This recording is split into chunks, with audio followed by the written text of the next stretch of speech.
Okay, that's enough of that. Hello, everybody. Welcome to episode 32 of Left for Random Talk. Whoa. What happened? I can hear myself loud and clear on your side. Oh, well, that shouldn't be the case. Can you still hear yourself, or? No. I'm good. We're good. Okay, I do have new headphones in, so maybe that's what happened. Keep Maybe. your headphones firmly in your ears at all times.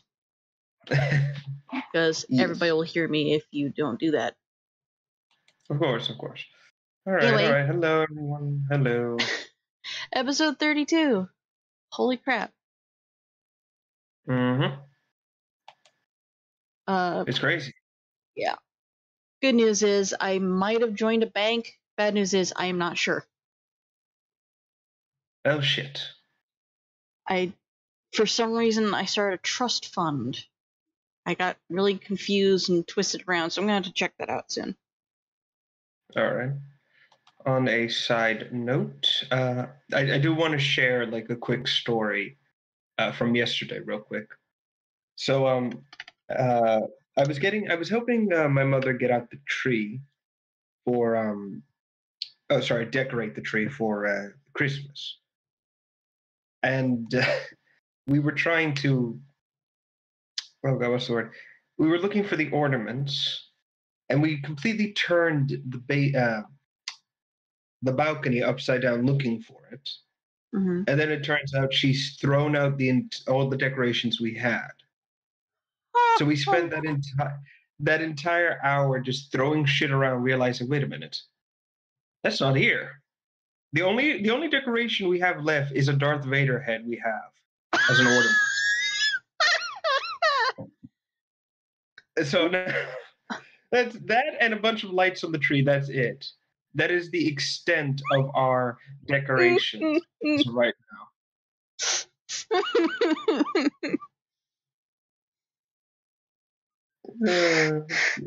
Oh my gosh.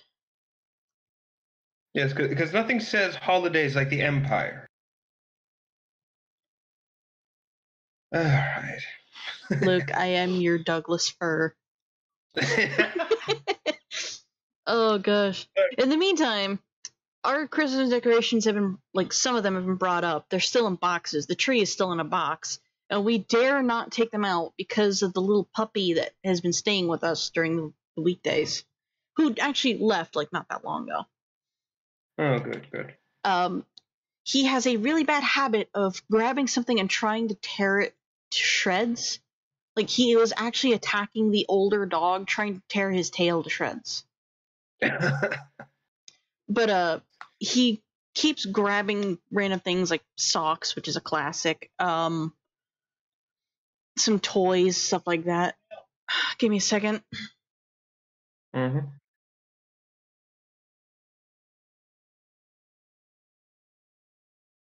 Professional, ladies and gentlemen. My older brother, ladies and gentlemen. Mm-hmm. The thing is, my mom loves Rudolph to pieces. She loves Rudolph. So we have almost 200 Rudolph toys for decoration. Oh. So you can imagine why I only brought up one box of decorations that have Rudolph in it, another box that has glass decorations, and the tree. Oh, Jesus. I do not want to bring all of those things up here, because there's not only my mom's Rudolphs, there's also my dad's Grinch, and my Nutcrackers. If that dog touches my Nutcrackers, I'm not going to be very happy with that dog. I don't care how cute it is. I really don't care how adorable that little guy is. You do not touch my Nutcrackers. Anyway, again, I forgot to make the list. Let that be known. Nobody touches her Nutcrackers. Nobody. I love the Nutcrackers. All right. I have one that's like 3 feet tall. Jesus, that's almost half of your size. Close to it. I'm 5'1". Fair enough. All right. Well, I guess we should just jump right into things as Mhm. per usual.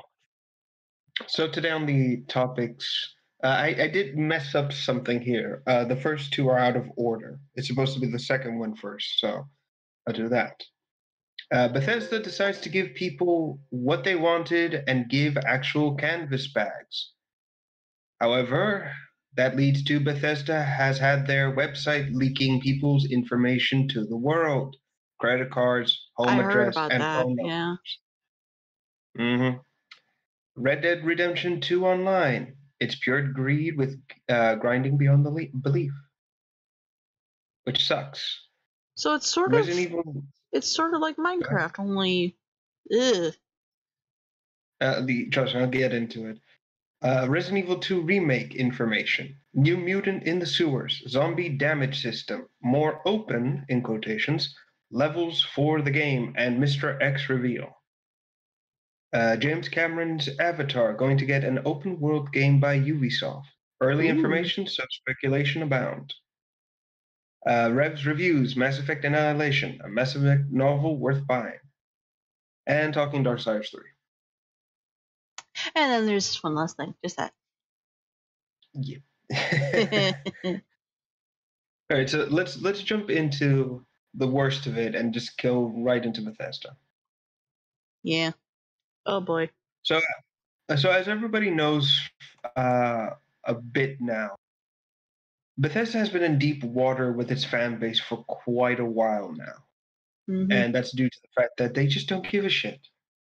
They just don't care. And as you can imagine, they had a promotion for like, I believe it's a $200 collector's edition, something like that, Wow. give or take. And yeah, we thought the Resident Evil. Well, no, the Resident Evil 4 one. Sorry, the Resident Evil 2 remake one is still the worst pre-order I think I've ever heard, money-wise at least. It's like $400 for all that shit. No thanks. But but so this edition, this $200 edition of the game comes out, and people buy it, and in it was a map that glows in the dark of the game, like the game's location, Appalachia. Um, I believe an art booklet, which that's not bad. A metal case, no disc, just a cardboard cutout um, with a code you use to redeem, obviously. A Brotherhood of Steel helmet, which I believe it's plastic. Like it's not a cheap plastic, I think. It's more like the industrial grade stuff. Oh And man. yeah, Okay, and I can what hear was myself again.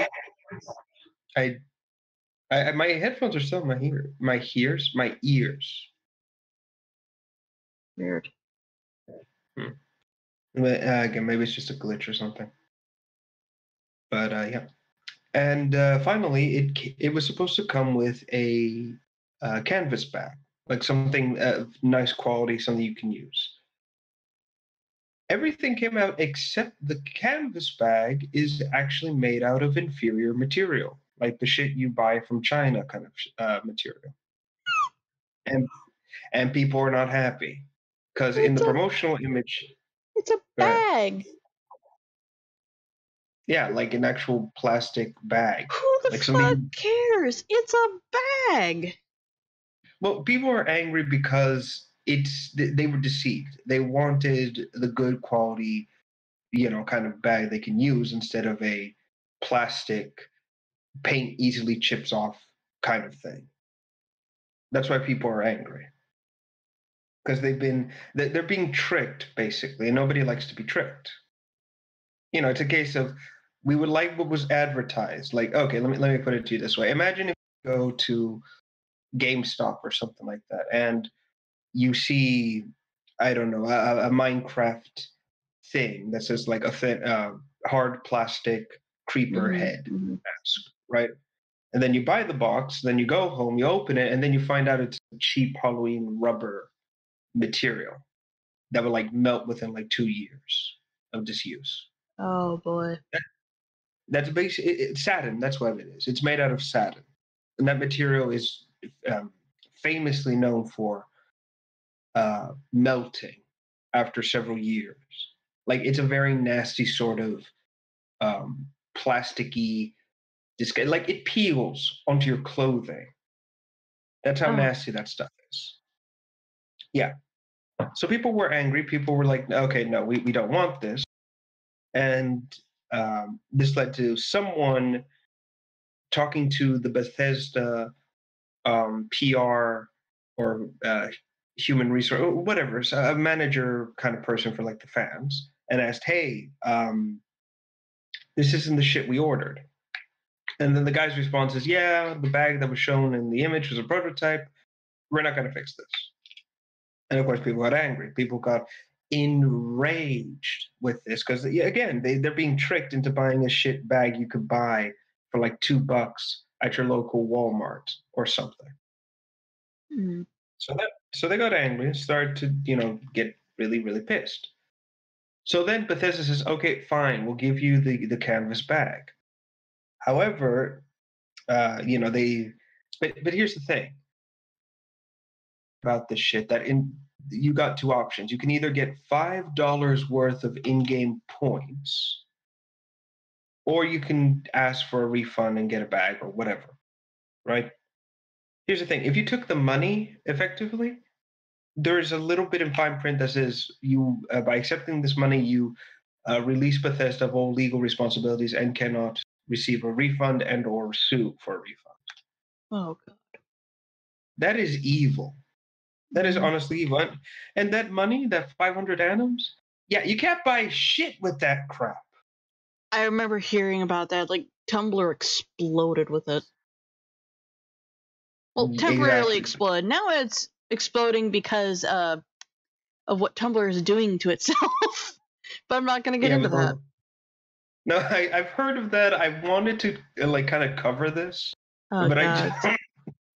How do you cover that? This is weird. Like, okay. If you're on Twitter, if you're on Tumblr, you know that right now Tumblr is dying, or not really. It's more of like it's stabbing itself and then sitting in a chair with fire around it going, it's fine. Essentially, Tumblr refuses to block things that are actually very, very bad. I'm not going to get into that. Like, think of World War II style bad, that kind of stuff. And instead, they're claiming that boobs and dicks are really, really bad. So they are going to flag it. And if you post a picture that has none of that, like it's a puppy in a Christmas outfit holding a little chew toy in the shape of a bone, it's going to be flagged for some weird reason. Exactly. So a lot of people are jumping ship. Exactly. And a lot of people I know of who make this kind of content, who I will not name, fuck off, have basically come to me and said, yeah, this is shit. It's ruining my livelihood now. Because they have like years and years worth of work. Plus, and like, of course, the people who draw that kind of artwork, like, the artwork is amazing, tits and ass aside. It is beautiful artwork, but that's how they make their money. Exactly. And this is the problem of, okay, where am I going to put all this stuff now to get that will get eyes so I can continue doing what I do? Oh, every time somebody says, I'm abandoning ship, I'm out of here, they post like a long list of links of where you can find them for their smut. Thing is, exactly. I have been on Tumblr from the early days. I have been there for all of the purges, all of the apocalypses, like the Misha apocalypse for April Fools. That was my favorite. That was just fucking amazing. Where every single person's icon was replaced with the guy from Supernatural. The angel guy. I've been there for all that. I am not about to abandon ship just because I can't post a picture of a dick. I don't care. All I use my Tumblr for is to browse puppy pictures, landscape pictures, fan art for Warframe, gaming news sometimes, and of course posting the links for the show. Yes. I mean, this is like insanity right now. First, you have the whole IRS investigating Twitch streamer chicks who have their tits out for everyone to see. Now what is happening? Like Chaos. Absolute chaos. Oh, and don't no. This is almost as bad as what YouTube is doing to its own content creators. Exactly. This is the weird thing. Like, this is like some weird puritanical shit going on. And my only thought is, you do realize that by doing this, you're giving other websites that specialize in like porn and shit. Oh, dude. Free. Dude. Go ahead. People are now reblogging an image of a tweet from Newgrounds who just skyrocketed in people joining. Exactly. That's my point. It's like I've been on Newgrounds before. I used to love Newgrounds. Hello, I'm back. That's my point. It's like doing all this is not only killing and what else? You're giving other places like Newgrounds or Fur I don't Affinity. know what other Fur Affinity, all these other places, or a hentai site or whatever it is, free additional members. Whatever you do not go to those websites unless you're over 18, because we're going to get in trouble. Yes. Like, for the love of God, if you are below the age of 15, grow a brain and don't go there. Even my dog agrees. It's like, you heard that, right? It's like, yeah, just don't go there. Yeah, but my point still stands. It's like, Tumblr, you're being retarded. You are giving other places more money effectively. You are all idiots. Oh, God. And I'm sorry, but I'm still laughing at the whole Twitch thought audit thing, because it's just so retarded. It's like, I'm sitting there and I'm wondering to myself, who is doing this? Who is basically going out there and reporting these women to IRS or whatever? And how is this actually being a thing? It's hilarious. Mm-hmm. I can't sit. I can't sit here and like I'm just sitting here wondering now. Now people are starting to post that picture of you remember Courage the Cowardly Dog. Took me a second there, where he refused to get out of his chair. Yes. Everybody's posting a picture of him floating over the ocean or floating over a fire pit, and he's like, "Nope, not getting out of this chair." It's like a lot of people on Tumblr right now. Jesus. Oh God. Like I said, these are weird times to be on the internet. Mm-hmm. Like, I'm not saying this is the taming of the Old West. I'm not saying that. I'm saying radical attempts to make something civil, and it is exploding in everyone's faces.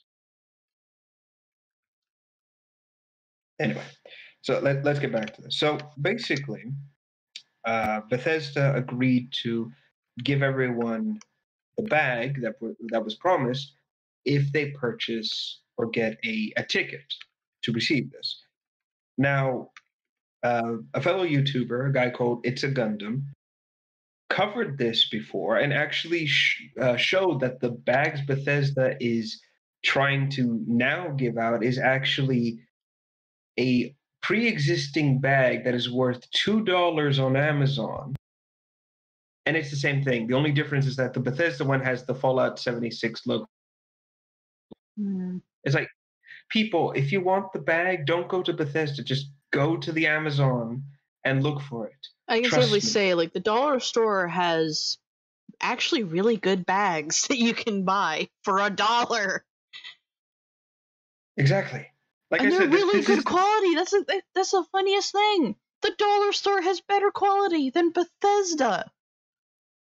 Yes, and it's just it's retarded. So then, we're jumping right into the second topic. I guess they both are connected. So Bethesda basically tells everyone, okay, here, get a ticket, put in your credit card information, your name and your home address, and then we'll send you your bag, with like proof of purchase or whatever. It didn't take long for that to go down south because I'm not sure what happened. I don't know if it's like someone didn't code this properly or someone was being vindictive and revealed it all. I don't know. But now everyone who's doing this has their information out there. And someone like on Reddit basically says, yes, I have everyone's information, but don't worry, I'm not going to do anything with it, yada, yada, yada, blah, blah, blah, blah, blah. And this is, I can't help but sit there and wonder, did Bethesda do this on purpose? Is this them subtly showing, hey, if you complain like this again, well, maybe someone's information is going to get, publicized. But it won't be our fault, it'll be the website's fault, even though we have it. That's what it feels like to me. That is what it legitimately feels like, because this kind of shit doesn't happen often. Or if it does, it's never this atrocious. I think the best way I can describe it is that Bethesda is stuck in quicksand. Mm-hmm. This is, believe it or not, I'm actually quoting a bit of a movie here that I don't care for. It's a football movie. But essentially, Bethesda has made a mistake. They're like, okay. And another thing goes wrong. Okay. And then another. And another. And they're getting stuck deeper and deeper. It's quicksand. It doesn't matter how much they struggle, things are going wrong. So right now, Bethesda is in a quicksand situation. And unless they stop and think about what the hell they're doing and really figure things out, it's going to keep getting worse. Yes, and like I said, they've already eroded trust in them. They've already eroded the public's view of them. Mm-hmm. And it's only going to get worse from here, especially if they don't stop what they're doing, sit down and say, okay, how do we fix this? How do we stop this shit? Oh my God, the world is ending. Yeah, like Tumblr right now. Exactly. There's the Bethesda Tumblr to the right. It's also burning, but it's been burning for a while now. With Bethesda, it's been I guess you could say a slow burn. Yep. That's basically it. But by slow burn, I mean it is bright and intense, but it's slow. Yes, and this is what's happening right now. Bethesda is in trouble, not just because let's look back for a second. Let's look back at the other games they released. You have the sequel to the new Wolfenstein, and that was it was a mess. It was like this political correctness bullshit to the point where I just had to sit there and say, okay, how about no? Nobody liked it. Its sales were basically quite down. It wasn't nearly non-existent like Battlefield 5, but it was still very, it wasn't good.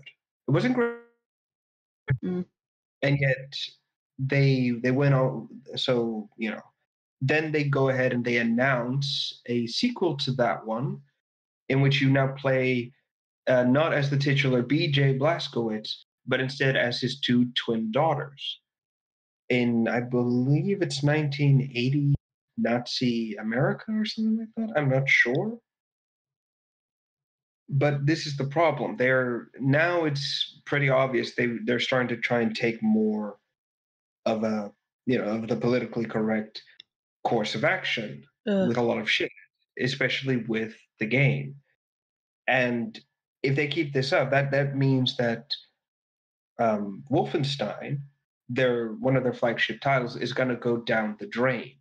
It's gonna hemorrhage them money, versus Doom, which has gone the political incorrect route, and people love it for it because it's actually doing shit for the sake of. My absolute favorite of Doom Eternal, and I have to mention this, is the bit where the artificial intelligence and remember, demon it can be is an offensive term. Please refer to them as mortally challenged. That I get the joke. It's funny. Not only it's funny on two levels. It's making fun of the culture, and second, this is the UAC. They're trying to normalize the fact that things from hell are there. They're trying to pass it off as this is just a minor issue. Don't pay attention to it. I know that is still like my favorite thing about the newer Dooms. Like everything is under control, perfectly fine. There's a giant hole in the sky, but don't pay attention to that. It's fine. Totally Slowly legitimate. watch his scientific building explode. Yeah, but this is my point. People love that. I love the fact that Doom is just taking the piss out of everything, but still letting you be the Doom Slayer. Like the difference is like with Doom, and I haven't seen a single thing about Wolfenstein. I don't want to because I don't care for it. The thing with Doom is that they don't try to sugarcoat things at all, and to top it all off, you get to do something about that. Yeah. It's like there's demons everywhere. The world is ending. These people are fighting over control and trying to establish that this horror is the new normal. Fuck that. Grab a gun and let's fix this. Exactly. And this is what I want to see in Doom Eternal. Fighting the demons streets, like hear about little resistances or fights. So it isn't just I have to fix all this. That's what I want to hear. This is why the recent trend of the helmeted, one-eyed badass has now slowly risen. Case in point, Goblin Slayer, apparently. Yes, I'm not too interested. I like the premise. I like the Slayer. That's it. I have no interest outside of that. Let's get that out of the way. But I get why people are so enamored now with the one-man army because they're doing shit. They're saying, okay, fuck the plan. I'm just going to go in and start murdering. And eventually their numbers will run out and we can get on with our day. I mean, that's the point of Doom 2016. You kill demons until the area is fine, and then you can move on. Mm-hmm. And it's amazing. And that's what I'm getting at. People are more interested in being these badasses or being capable fighters, And that's why Doom is surviving. That's why Doom is keeping afloat. But that's the problem. This is their only other, their only franchise, I think, that is going to do well and keep the company moving. Duke Nukem isn't, that's for sure. No, Duke Nukem is actually it's not anymore. That's Gearbox. Yeah. Which, like, go ahead. I love the concept of a one-man army. Like, I've said this so many times. I love Serious Sam. Even though people complain that Serious Sam has like really terrible writing, that's the point. There is not supposed to be a story. It's a run and gun wave defense. You are surviving thousands and thousands of enemies that are much bigger and much stronger than you, and all you got is a minigun. Yeah, or it's not just that. It's also you got Painkiller as well. That really old game. Same Max principle. Payne? No, Painkiller. Oh, because Max Payne was similar. Yeah, but he's more like, my life sucks so bad. It's like, okay, thank you. Really, really good writing, really good voice acting, but oh my god, the edge. The story is like the fried cheese ball of edge, and like. Whenever I am stuck in a call with Liam and he's talking about edgy stuff, my brain drifts to Max Payne. It's like, my life is a misery. I must eat these painkillers. Oh, good God. Exactly. And, but this is what I'm getting at. What I was going to say is that you've got, okay, so Fallout is basically, Bethesda basically has screwed the pooch. So now I think we can count that franchise as lost. Effectively, like it won't ever make the kind of money 3 New Vegas and 4 did. I am now concerned about the new Elder Scrolls game. I was actually going to bring that up, but now we've got so what they have now to keep the company alive and win back the people's trust is Doom Eternals and Elder Scrolls 6. However, Elder Scrolls 6 has trouble on the horizon. Because according to sources, it's not going to have a new engine, and it's just going to stick with the creation engine. So Skyrim touched up with the graphics still plays like absolute crap. I'm still gonna love it though. Yeah, is it any wonder why people like online more than they do the like Fallout? And like, wasn't online absolutely terrible? What, Elder Scrolls Online? Yeah. Yes. Like, that tells you something. If you like a game that people find absolutely horrendous is more fun than Fallout 76, you're doing something bad. Or Skyrim even. I want to play Skyrim so bad. It's insane because people like Skyrim. Skyrim can be modded to fuck, and it's amazing for it. You can have fucking Tommy Wiseau and Macho. You can turn Alduin into Thomas the Tank Engine. Exactly. And that's actually even more terrifying than Alduin himself. It's that face, it never blinks. It's mostly like the fact that with dragons, when it roars, you hear it and you can pinpoint where it's coming from. But if it's replaced with a tank engine, you don't know where it is, and all you hear is that whistle. Exactly. But the reason why people like Elder Scrolls Online so much is because it's so fucking different that people love it. You know, it isn't just the art style. It's the fact that it's on a different engine, for fuck's sake. And there's more creative shit going on than anything Bethesda has put out as of late. And it's sad. Like I said, this is why I think the company is in trouble. Like before, I had high hopes because it's like, okay, Doom 2016 was fun, Fallout 4 was all right, and Wolfenstein, the new one. I keep confusing with like the New Order or the New Colossus. I always get those two confused. But that one was okay. It's a slow, methodical story, but hey, it's still fun gameplay, so why not? But now I don't have hope. I can see like other companies like Digital Devolver or Digital Extremes or anyone out there that could easily topple over Bethesda.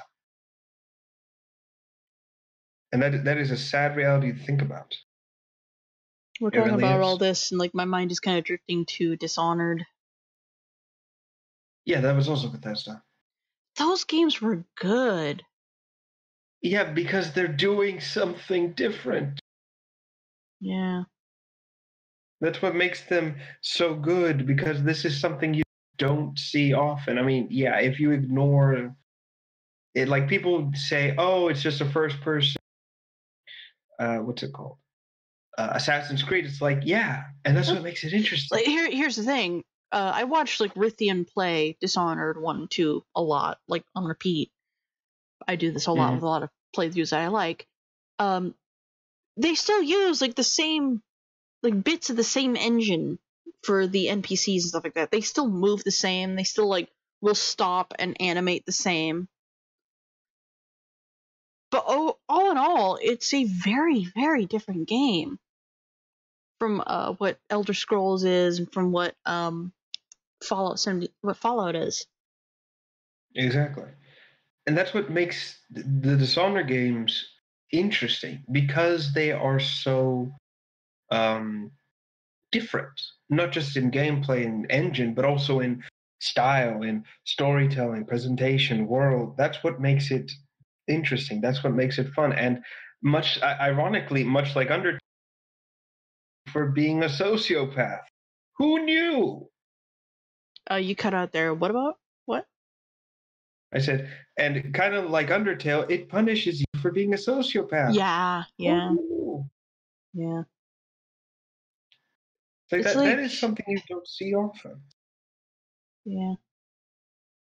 Like the thing is with Dishonored, the punishment that it does for being a sociopath is not directed at you. It's more directed towards like your moral compass. Like you feel guilty because you're seeing it affect a child, more or less. Like in the first Dishonored. Or your allies.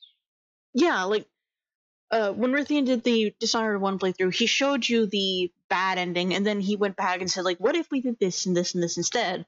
Then he only showed like what the alternates for how you deal with the bosses. And you see you'd see a drastic change. Like when you do the bad ending, that child is having terrible nightmares and she's got like scribbling really dark stuff and she's saying uncharacteristically dark, terrifying things. It's horrifying because you're witnessing a child go through this. You yourself are fine, like you don't feel any remorse, except as the player you feel a bit remorse. Yes. And that's the point I'm trying to make here. Again, it's this morality system that works very well for the game. And to go on a slight tangent, I think more games should implement something similar just to kind of change things up and make it kind of stand out. The obvious one being Undertale, of course. That one has like 3 different endings based on your actions. Neutral, pacifist, and genocide. Exactly. And all that, the characters react differently, the effects are different, people describe you differently. It's freaking amazing. Unfortunately, and to talk a bit about the sequel to Undertale, Deltarune. Yeah, sadly, it doesn't have that though. That's the problem. Well, apparently there is 2 different endings if you choose to spare versus choose to beat, but you don't kill. You can't do a true genocide. It's more like you beat them up a bit and then they run away because they're like, I'm so hurt. And that affects just 2 different endings. And it's like, I mean, it's not a bad thing. We can get more into detail about that when we actually sit down and do something. But it's something I want to point out. All right, I think we've gone on this side tangent long enough. I think that was weird. So I guess we'll jump into Red Dead Redemption Online. Yeah, the second game. Yeah. Bill really wants to play this. Yeah, again, Red Dead isn't my cup of tea because I'm not too big into westerns. I mean, I love watching western spaghettis and that kind of thing. I love watching western movies. My favorite one is Silverado. But so that's why I've kind of just ignored Red Dead outside of the a few Easter eggs mentioned to me. And what was it? One of them is there's a vampire loose in the city for some reason, which I find kind of funny. Is like, the fuck? Okay. It's like cowboy vampire. Okay, whatever. It's like, is it bad that I'm just looking at this like, yeah, sure, why not? But outside of that, I've not really paid much attention to the story or the characters or anything. I've just been kind of sitting there like, yeah, okay. But however, the online is what caught my attention, and that is, it is. Well, let's get it out there. Rockstar lied to everyone. They said that the premium currency, which was the gold bars, would be used for cosmetic items only. That's basically what they said straight up. No, it is not. It turns out the entire game is one hell of a grindy mess. So basically, it has a dollar system. You get starting equipment and you get horse insurance for free for the first time. Later, you have to pay for horse insurance. Yeah, that's the thing. So I watched a little bit of Strippin's stream of it, and I noticed that they were spending gold bars on almost everything. Exactly, and this is where it comes into. The dollars you would get is from mission, but the amount you get is very low. Basically, let's say in a hypothetical sense, a mission you'll get only $3, and maybe if you do it again, you'll get 5 maybe the next time around. If you were to, but everything that costs more money, higher up in the money tier, I guess you could say, for weapons, is like in the hundreds. Like the best gun is like $500. To sit there and play the game, only earning $5 each mission, it would take you 36 hours to reach the $500. And that's just with That's what- online, or is that like in like single player too? Online. All this is online. Hmm. And that's the problem. And people are getting angry. Now, you could either, you could do that, or you can maybe get gold bars. But the problem is, again, is that everything costs so much money when it comes to gold bars. We're talking like 35 bars for something, and you only get one gold bar every so often. If you wanted to get everything in the game, it would take you months, maybe even years, to earn enough cash and currency to get all that shit. And this is the problem of they're even content blocking some things behind gold bars, like talking to NPCs to get infamy, honor, or that kind of shit. And as expected, there is a shop where you can pay real money to get the fake currency. Wow.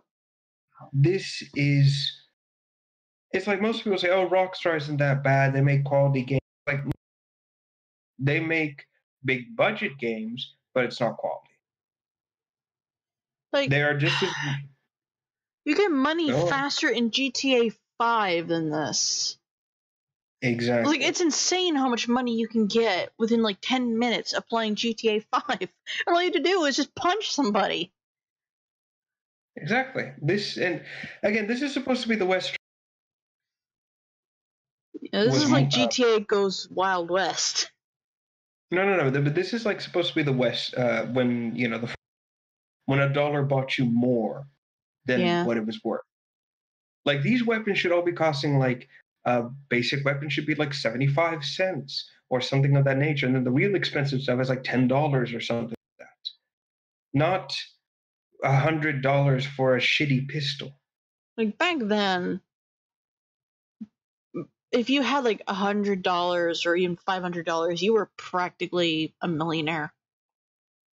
Exactly. It was insane to imagine the idea of like a common cowboy having $1 million or even $1,000 or even a gold bar for that for that. Exactly, and yet here we are in a game where it's acting like the inflation periods have suddenly hit in one giant sweep, and it's disgusting. It's like, and this is sad because apparently Red Dead 2 is a very good game. It's well driven, well created, just interesting from what I've heard. And yet it has this parasite attached to it that drags the quality down. Mm-hmm. And I can't help but think this is what they're doing now. I can't help but think this is what the industry is planning, which is don't release the predatory shit first. Wait till the main game is shipped, and then have all the influencers, all the YouTube. You cut out again. Buy it. Have YouTubers talk about how good this game is and yada, yada, yada. And then when more people are buying it, slide in the parasitic actions then. Because then we've got them. What the fuck? That's what I think it is. That is what I think is happening. And I believe it's proof. Because I've recently, apparently, Treyarch is doing the same thing with Call of Duty. Hey, you went to GameStop to pre-order this game we have so you can get an exclusive weapon. Well, guess what? It's been 2 months now, and we're just releasing it to everyone so they can buy it with real cash. So much for their exclusivity deal you had.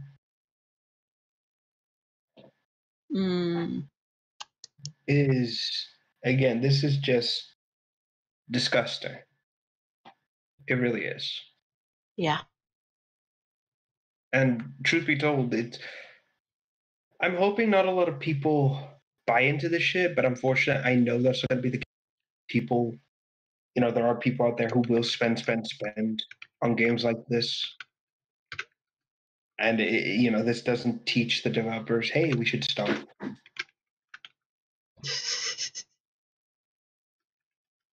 It's just going to get worse from here. I'm angry. Yeah. All right, I guess we should move on then. So we have a bit of Resident Evil 2 remake information. Yay! A few trailers came out covering some new... We'll cover it real quick. The first trailer basically showed off Mr. X and how he will now act in Resident Evil 2 Remake. So, as we all know, in the original game, he would just randomly spawn in the level and he would chase you for like a set amount of time before, despawning, right? Mm-hmm.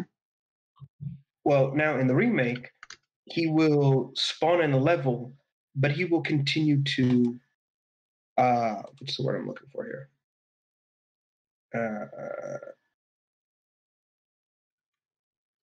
What's the word I'm looking for here? He'll be persistent. He will walk around actively, and you can actually lose him, but he won't like despawn. Yeah. Due to his size and due to like how the wooden floorboards, you can actually hear him in the entire level growing louder or fainter, depending where you are in the level. That's very stressful. I think that's the point, because you can hear him walking around, and he's not very fast. He's like at a very brisk stride. Like, okay, I'm out for. Hold on.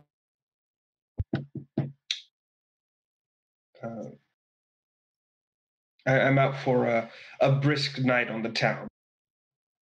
That kind of walk. Wow. Unlike the other games, he won't kill zombies. Now, I think he's ignored. At least I didn't see him killing any. So, yeah, he's beelining right for you. It's like, yeah. God, what is that game? There was a game that came out some time ago. I remember watching, I think it was a Markiplier, Jacksepticeye play it. Mm-hmm. And they try to lose this big enemy by leading him towards a bunch of little enemies, and the big guy completely ignored the little enemies and beeline straight for them, and they had no time to get away. Right. Like, that is a very common thing now. Yes, and we're I don't. Yeah. I don't really. I understand it, but at the same time, I don't. Well, this is the thing about Mr. X, because in the classic Resident Evil 2 and the Umbrella Chronicles one, or no, Dark Side Chronicles, sorry, he actually killed zombies. Well, like when they got in his way, he beating them to death and then go after you. That kind of gave you some lead time to get away while he was doing that. This time around, it seems like he's more focused on coming after you. Mm-hmm. Now, this is the thing. It's easy to lose him now in this game. Like, if you run down a hall, take a left, take a left, and then just kind of hang back, he'll lose you, and then you can hear him kind of like slowly walking away and just kind of resuming this kind of search path, which I think is a smart idea. It makes it so you can't, you don't have to waste all your ammo killing him, and you don't tire yourself out running around like a mad person. I think that's very clever. It's a very smart way to keep that fear and intimidation about him while updating the game slightly. Just to be clear, this is the bald guy in the giant bald guy in the trench coat, right? Hold on, I'm waiting for the thing to show. Because if it is, then fuck that guy.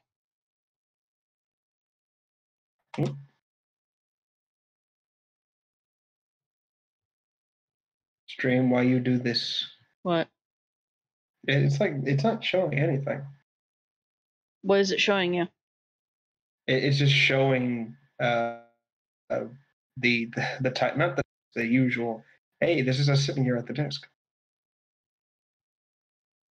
Are you seeing the list only having 3 topics left? Yeah. Then that's it. It hasn't done anything. Okay.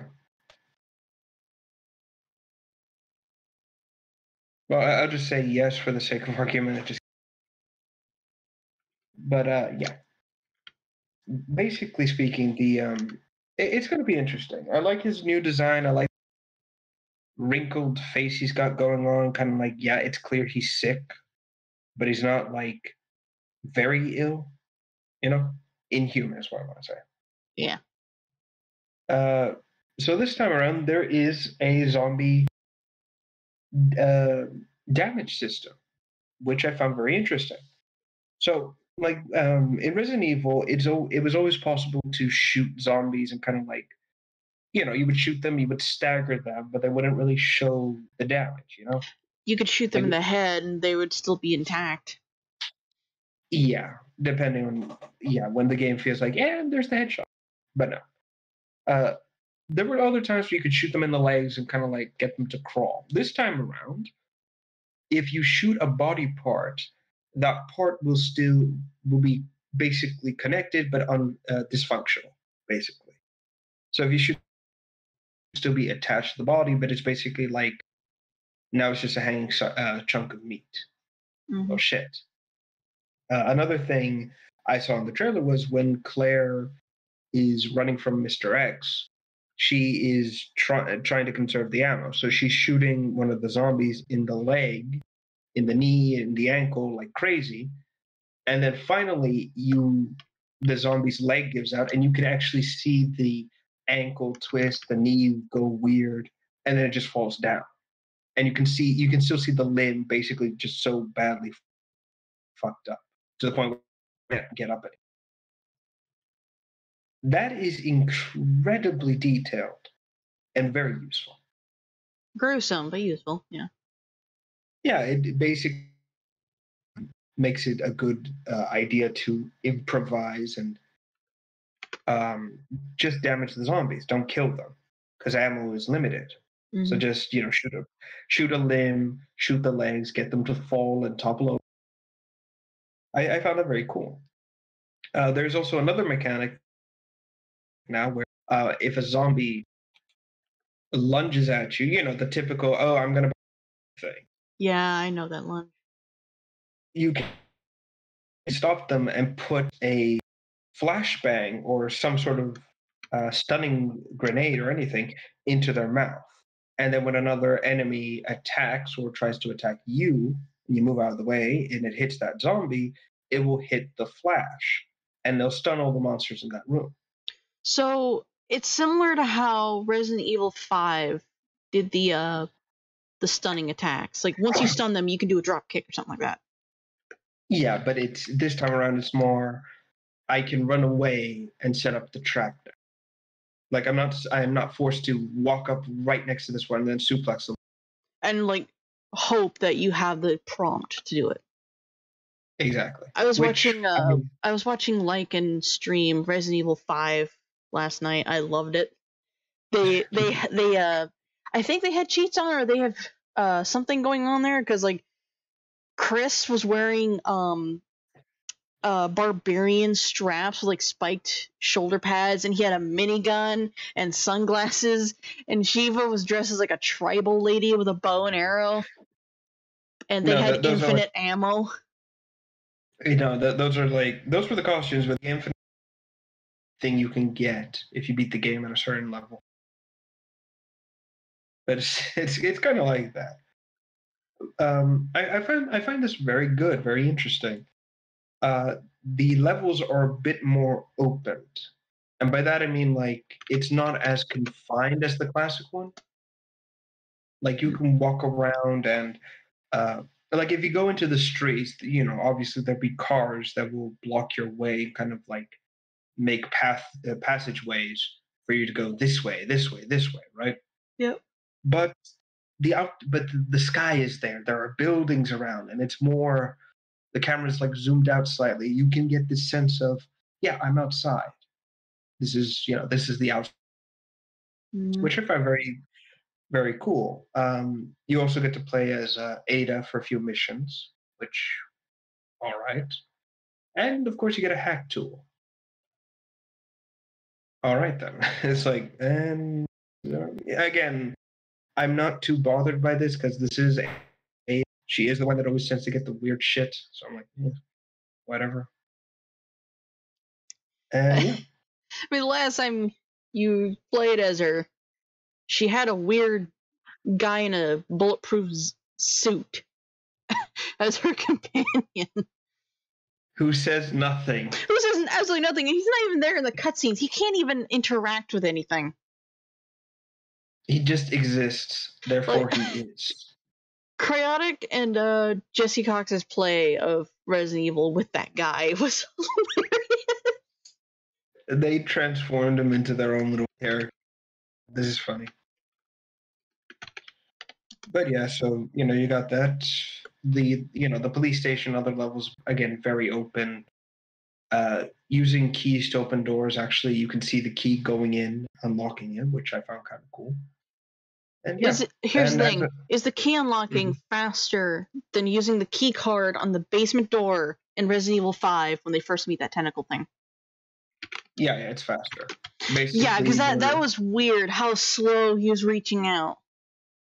Yeah, so basically, animation where you come up to the door, it will zoom in, then the key will appear, will go into the keyhole, and then it will unlock the door, and you can just step through.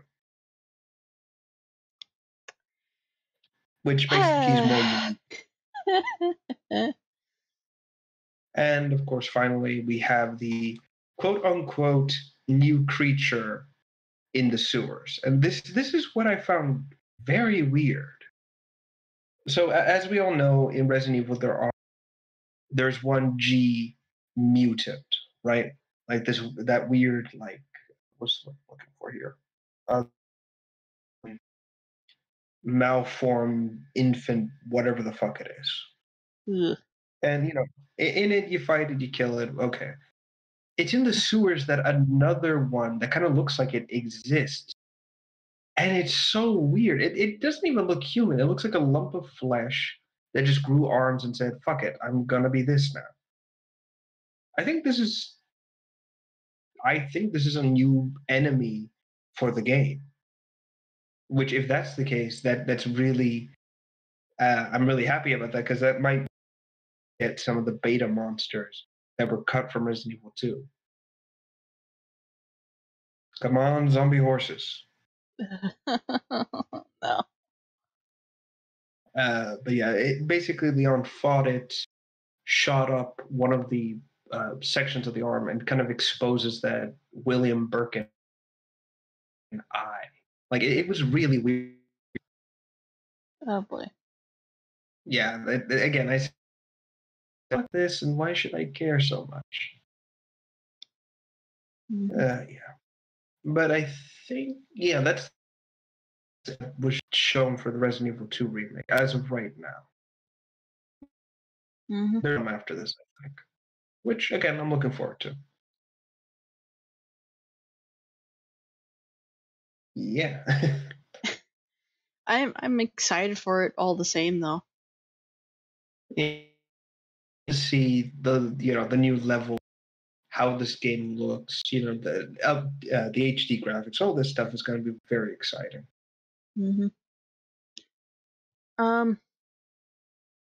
We should definitely take a break, because like your mic's freaking out.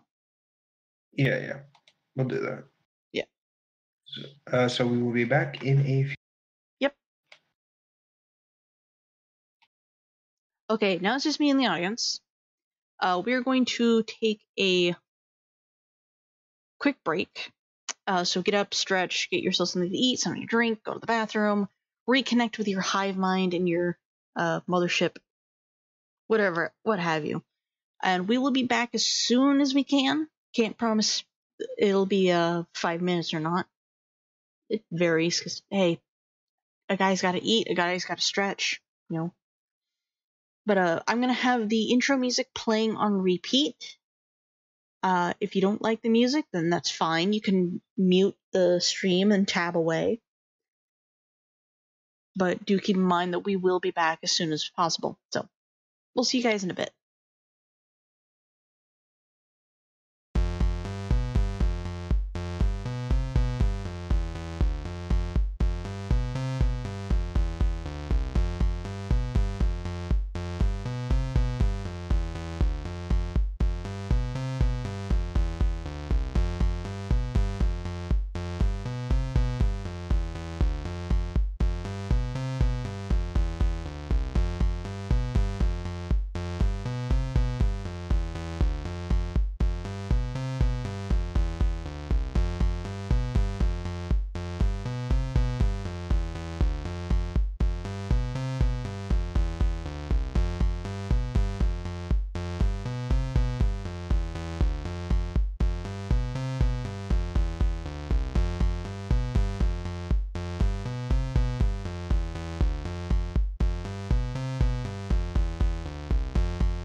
Okay, that's enough of that. I am back. Rev might take a bit. I'm gonna message him, let him know I'm back.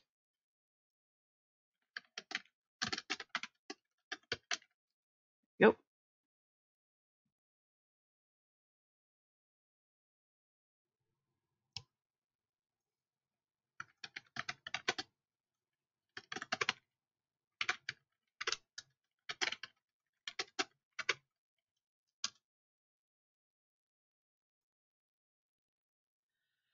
Oh.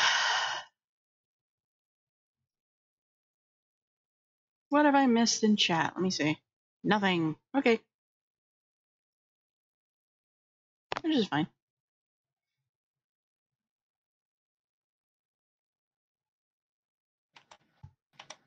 Hello. I'm back again. Ye. All right, well, I'll quickly cover what we've got left tonight. We've got 3 more topics. Cameron's Avatar game, Rev's reviews, and talking Darksiders 3. Ye. All right, so let me look up this information real quick. My audio might go crazy, so bear with me.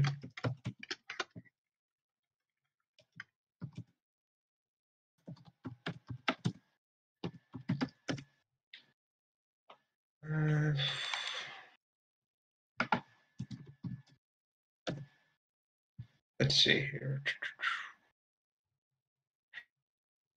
According to information, roughly, the Ubisoft Avatar game, the one that they're trying or going to create, won't be released till 2020. So Wow. roughly about 3 to 4 years from now. Wow. So there is this is what I find interesting about this: the fact that they're making this game, and again, it's a game based off of that movie with the weird cat people.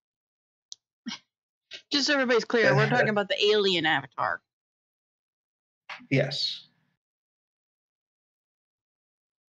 Well, funnily enough, there was an Avatar game that came before, which tied into the movie slightly.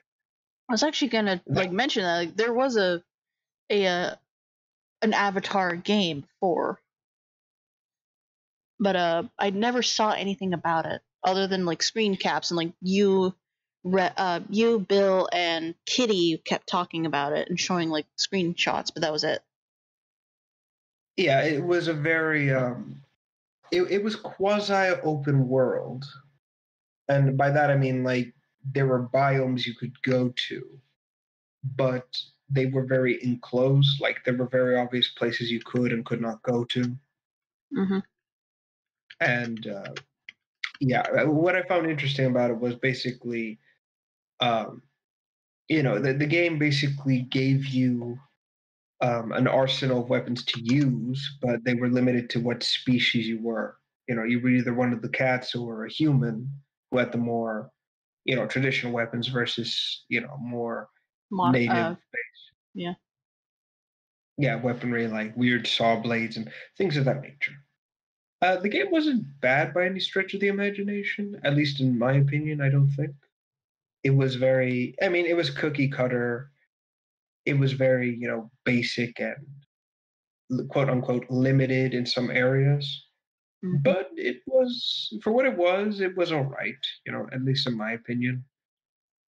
There is a bit of an this game did come out before the movie did, or it was coming out when the movie was starting to be released. But it was probably worked on years and years before the movie was officially done. And it shows in the Navi models, unfortunately. And that is, as we all know, they have that piece of hair with the weird tentacles inside. The ones in the game don't have that. They actually have their hair dreadlocked and split into different areas, but there's no tentacle. And I think that's because the game designers didn't know about that detail. and just assumed it was just hair. Mm-hmm. Which, again, it's an unfortunate detail, but one I don't think would ruin it for people. I mean, yeah, you see it because it's a third person thing, but it's like, yeah, I can ignore it for a bit. It's fine. So here's the question, though. What do you think this Assassin's Creed style Avatar game is going to entail?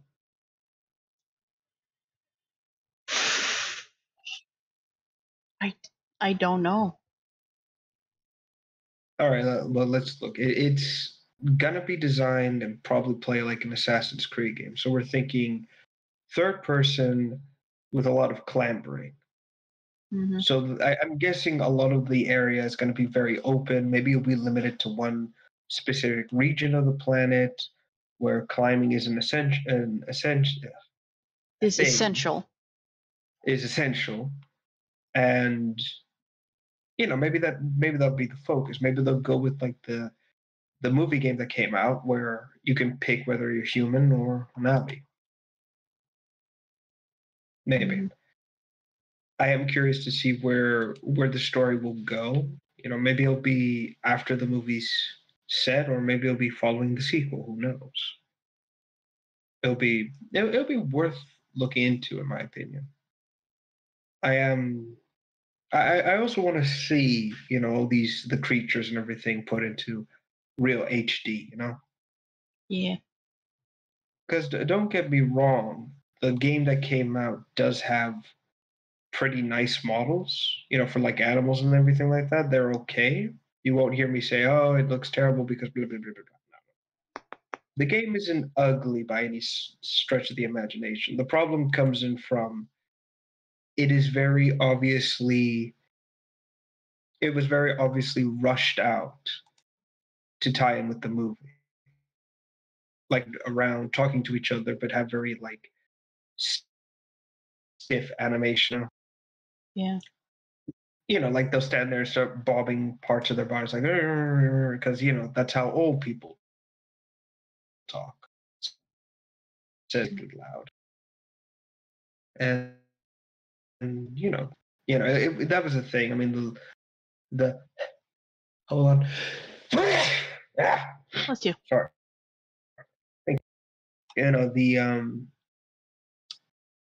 The locations were actually pretty impressive for the game. Like, hold on, I'll show you something.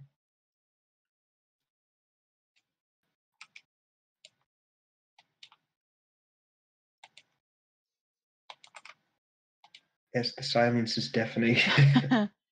I think the audio issues are on my end because my brother's on his phone while watching football. Probably.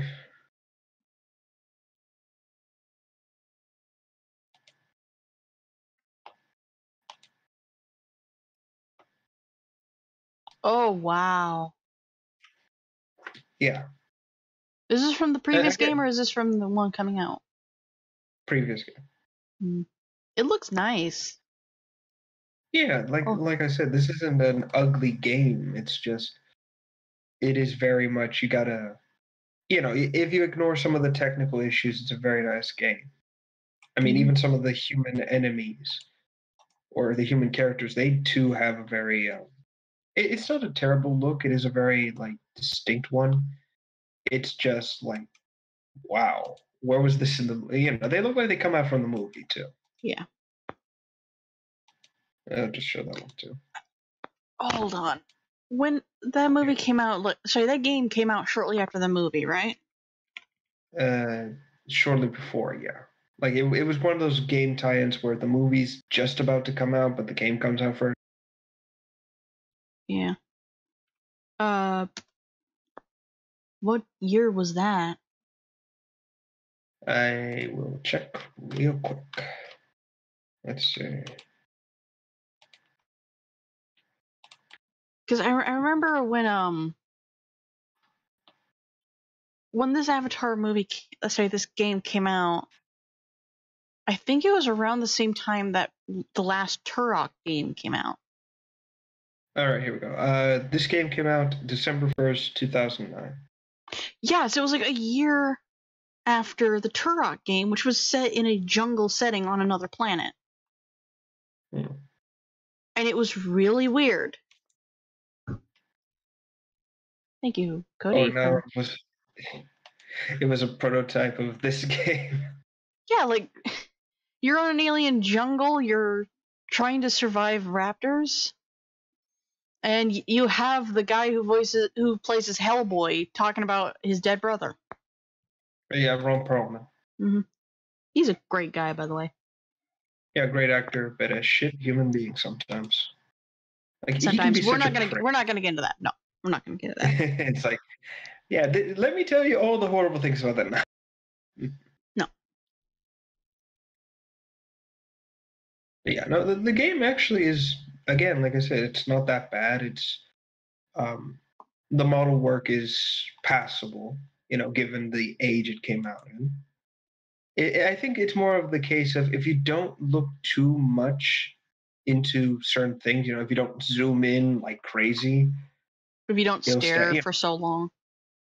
Yeah, that's it. Well, even if you do, some of the models look fine. Again, like some of the animals look decent. A lot of the models from like games in 2008, 2009, because the Turok game came out in 2008. A lot of games like that, that's basically how it went down. Don't stare for so long, because you'll notice the mistakes and it's gonna bother you. Otherwise, it's still a good game. Exactly, and but that's the thing. I can give the original game credit for looking so good. Because let's face it, it's like they were given a licensed game. They could have farted out some assets and just made it like that. But no, they actually went through the trouble of making it look as detailed as possible. Even the six-legged dogs of the movie. Yeah, they're small, but they look good enough to be passable, even in even in small or large detail. Hang on. I remember talking with Kitty a long time ago when Avatar came out, and I told her I really, really want a pet like that. I forgot what its name was, but the giant panther one. I wanted that as a pet. And she showed me a screenshot of this game where one of the Na'vi had one of their babies as a pet. And I'm like, yes, this is doable. Gimme. This is my child now. Mm-hmm. You can, in the game, I remember this, you could actually get one as a mount. Oh, God. Which was kind of cool. Unfortunately, it was pretty crap how it went about it, because you will see some of them in the wild, but this one's kind of like supposedly injured, but in a cage, a human cage. But that's the funny thing. It's like, it's just kind of standing there. It's not laying there. I think that was a fuck up of the animation. It's like, this thing is in so much pain and agony. It's like, really, it's just standing there. Mm-hmm. Yeah.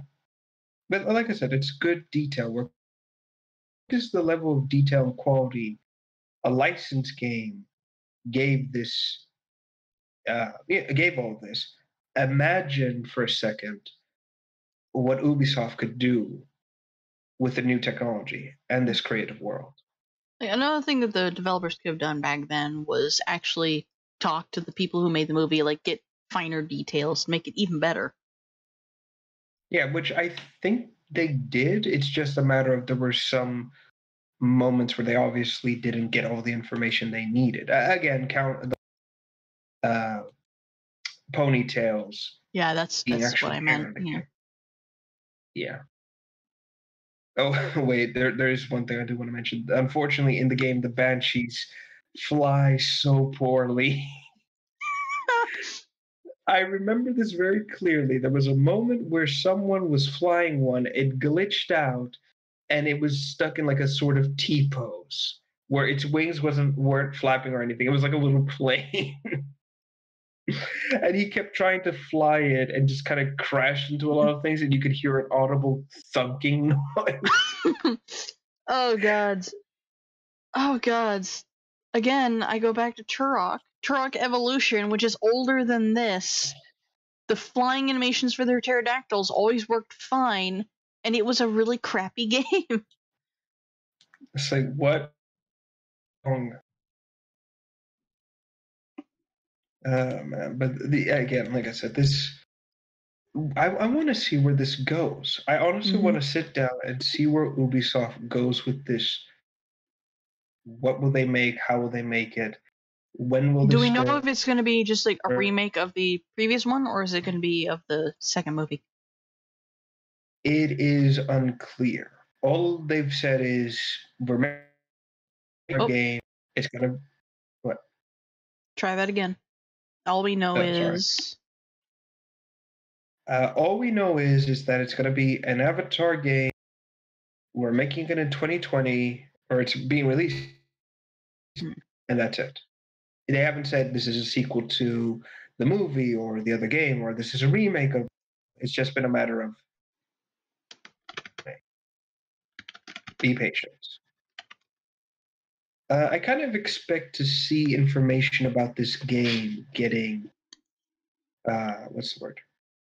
Getting more attention, like trailers and shit of that nature, when 2019 starts kind of rolling in. You know, that's when I expected, because it's been 2018. That article came out in 2017, so you know, and people have been just kind of like, "Ooh, what's it going to be? What's it going to be?" You know, there's for the game. It's just not been. You know, people aren't like jumping on the bandwagon of, oh, what's it gonna, you know, there's not enough to go around. Honestly, I'm kind of like curious to, okay, here's an example. Hold on. I want to show this real quick. Well, to you mostly. This is what I'm talking about of there are instances where the models tended to fuck up in the game big time. It's like, yes, let me take out my incredibly destroyed and charred mech suit into battle.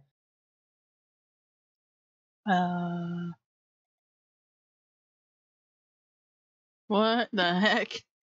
Yes, the texture broke. What I like more is that there's like a tiny button down there that says F. Press F to high five. Yeah, F to pay your respects. Yeah, and you can and also then a tell tiny hand. I just noticed that. But like, exactly. Safe to say, like Ark actually has that issue too. True. Also, you can tell by this little mech that they didn't get the information for how big they're supposed to be. Yeah. Because that is too small. Yeah, that is way too small.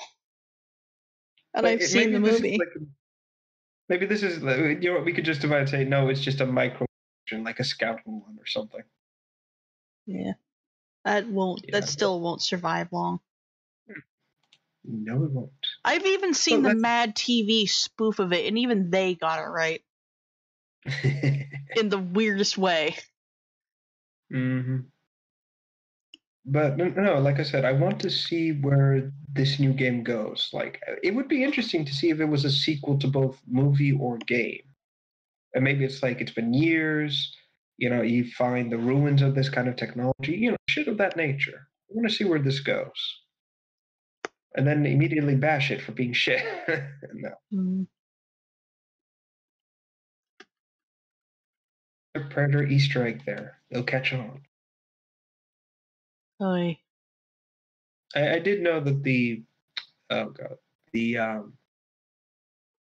first game did get like it was on a lot of different systems, and one was for iPhone and one was for Wii U. And the Wii.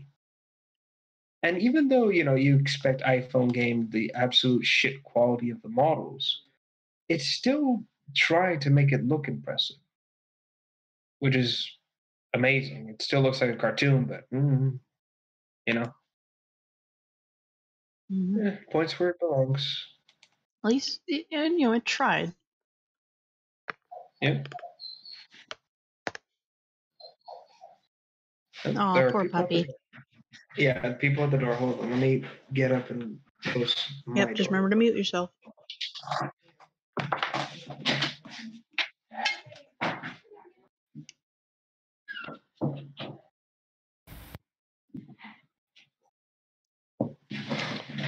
And look at that, ladies and Alright, gentlemen. He then. didn't mute himself. Well, it was a few seconds. Mm.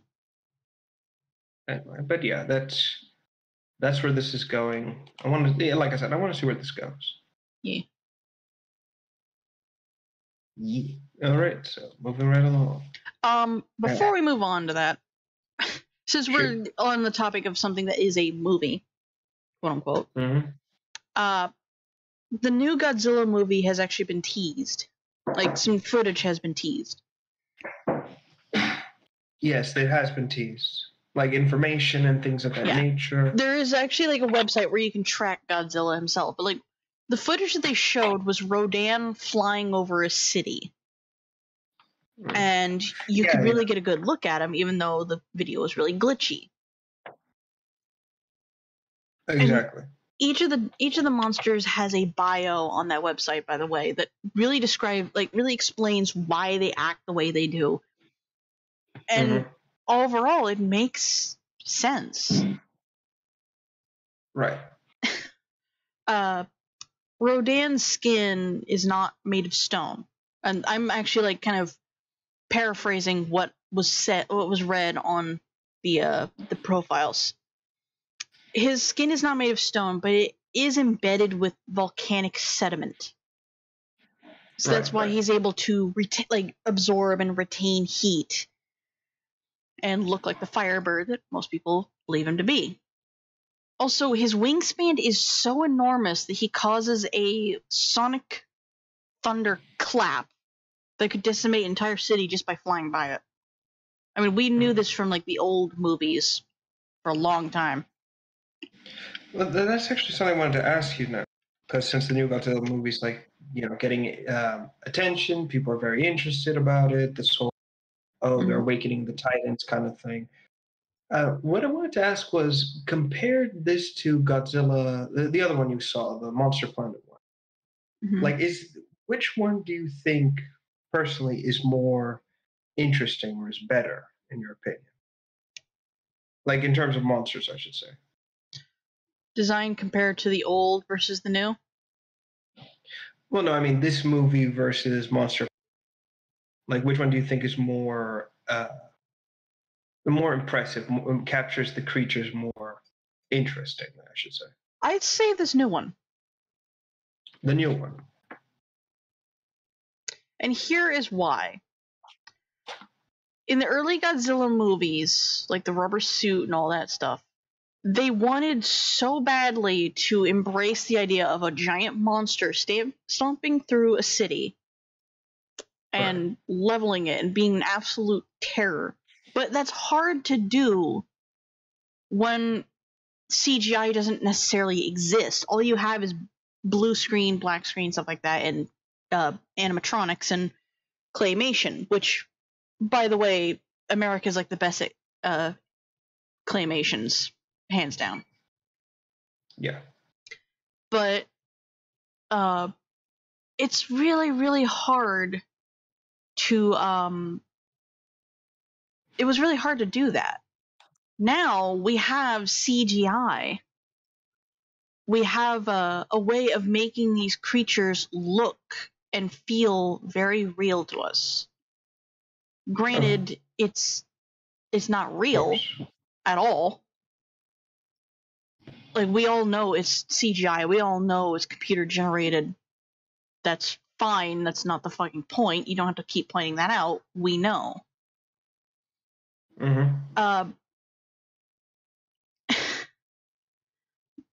With Godzilla 1998, the one in New York, they hit the mark.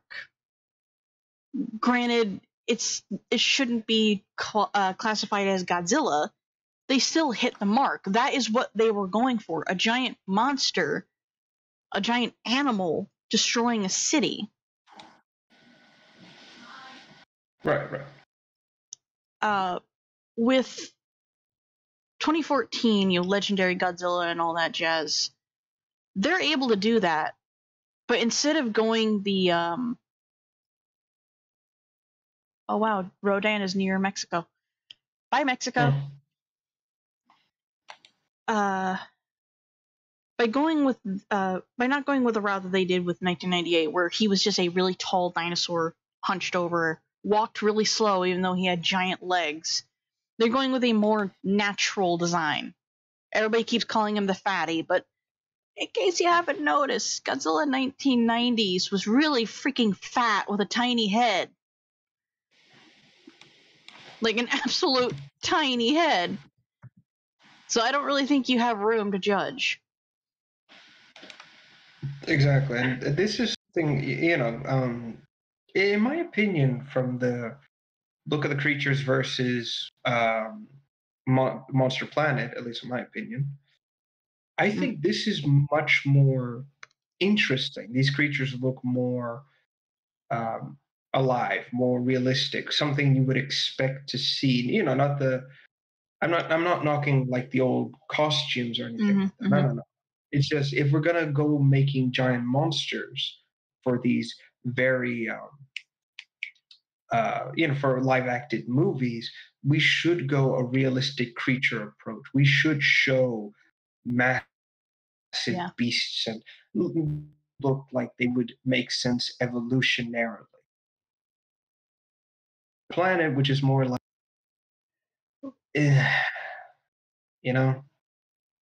it's just the more I look at Monster Planet, the remains of the Rodan, all this stuff, look at it, the more I think this doesn't feel right. Versus the King of Monsters movie that's coming out, where all this makes sense. All this feels right to me. This feels like a Godzilla movie. Exactly. That's the thing. That's definitely the thing about it. When it came to the old Godzilla movies, when a monster just suddenly appeared, what was the explanation for this really weird-looking monster? Aliens. Okay. You can't do that anymore. You really can't. So with these guys, what Legendary has done, and I applaud them for this, they've taken in myths and legends and history itself to create these things, to really give them a life, to give them a backstory. Right. Just looking at King Ghidorah, because I don't actually have classification to read the rest of the profile. Oh, excuse me. This says, and I quote, "From the Hydra to the Rainbow Serpent, myth was the compass that led us to the resting place of the three-headed Titan, a name unspoken through millennia of whispered nightmares, a living extinction event named the One Who Is Many. We call it Monster Zero." I love that. I absolutely love that. And this is the other thing I want to. Island movie, obviously because it wants to make their own Marvel Cinematic Universe, and in my opinion, that's fine. Because let's face it, Godzilla works best when it's doing that. It really does. But that said, the Skull Island monsters, all of them look like animals that existed in these ancient times. And it fits. There's no glaring differences, This is the thing. All of these monsters look like they could very much exist, save for King Ghidorah. Because there is we study dinosaur fossils, we study ancient cultures all the time. We really still have not scratched the surface of ancient times. We don't know. But these guys, they're enormous, and they come from an era that we don't know anything about at all. It's a blank slate. It's an open book. We have this long era on Earth where it was really radioactive. For all we know, there could have actually been life at the time. We know now that there are creatures that live today that can survive radiation 100 times worse than what it was back then. And that's saying something, because that's an entire planet. I want to say this. I want to call this era that everyone's kind of referencing, this time where the era, I want to call it, I just want to call it the era because I think that's what fits. You the cut out. best. Every time you keep trying to say the name, you cut out. It's like it's like OBS does not want you to say it. I said I want to call this the time massive monsters existed, the era of the, because that seems to be the Once best again, way to kind of. Era of the Titans. Yes. Okay. Because I think I understood what you were trying to say. OBS, you're a piece of shit. But that's the thing I want to say. It's like it matches. That makes sense, and it would explain all the other creatures, you know. Yeah. And that's it as well. You know, going again to Skull Island, we see these monsters, these beasts from that era in micro scale. You know, obviously due to centuries and eons living in confined spaces, they clearly had to change and evolve back down to a normal, a more containable size. You know. Mm-hmm. Ironically, the only massive, in quotations, monsters is Kong, a skull crawler, not all, and I believe a giant alligator. But that alligator only is giant because it lives in the water. Yeah. Again, that's saying much. Yep. The thing I like is that not a single one of these guys has shared mythos with them. Yeah. Let me double check here. Yeah, not a single one of them has like shared mythos. When you look at the image of King Ghidorah, which I'm not going to put on screen because it is copyrighted. When you look at the image of King Ghidorah, it's like something from China or Japan. It's like a really angry dragon with 3 heads. Like really angry. But then you go over to Mexico where Rodan is, which is like Isla de Mara in Mexico, by the way.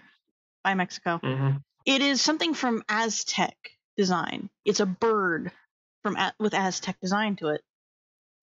But then you look at Mothra and she looks like something scientific. It doesn't even look like she's from a mythos. It's just a giant bug. Yeah. Temple of the Moth. Nobody knows where she's from. They just know there's a temple for her. It doesn't say where. All right. Well, like I said, these are just giant examples of big beasts of those lost eras. And here's the crazy thing: would it what's the word? Obviously, not counting Mothra, would it take away creatures if there was more than one of them? Like if suddenly you see that the species has slowly been returning or something like that.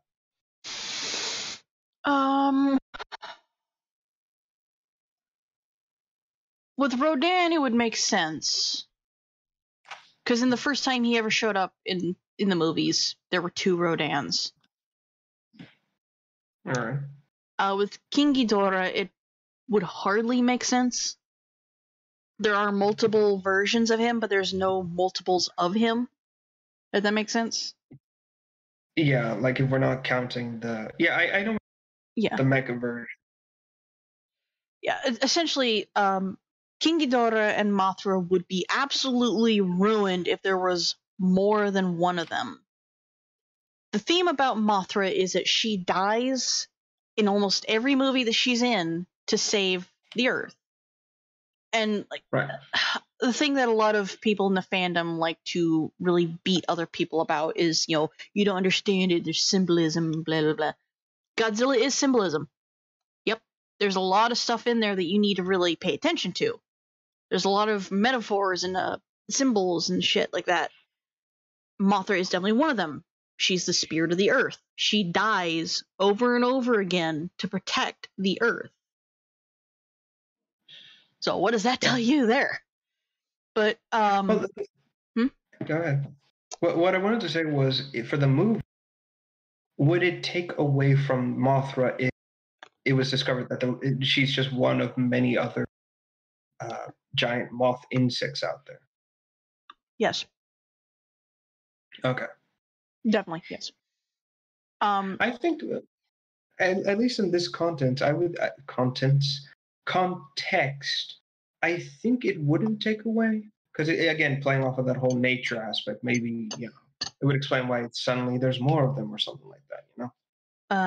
I realized I kind of made a mistake when I said that there's only ever one. There's never multiples. There is actually a Mothra movie, like strictly Mothra movie, where dozens of them just suddenly appear, and then a majority of them are wiped out because of King Ghidorah. Right. With Ghidra, King Ghidorah, it would be really weird to see multiples of him in the legendary verse, because it says that he is an extinction event. There cannot be more than one. He is the end. He's the world eater, as most people call him. Yeah, but this is the thing. Again, I'm coming. Again, fan of Monster Hunter. Whenever in Monster Hunter specifically, whenever they bring up, elder dragons that would destroy the world, it's like, there's usually more than one, or there's a species of elder dragon that causes this and this and that. You know what I mean? It's like I've gotten used to this whole, but then there's this great destroyer and it's so unique. It's like, motherfucker, there's probably 5 more on the other side of the world. That's why I'm kind of like just sitting there like, why do I get the feeling that they're in the movies they're gonna show the species or explain why some of them did this, or you know what I mean? That's what I feel is going to happen. Like they're going to mention that there are more Mothras. It's just they're hibernating or whatever. There were Rodans, but they're just kind of scattered about. Maybe some descended differently. King Ghidorah, I just assume is going to be the last of his species. Hence why he's just going to be that. That's what I think it is. At least in.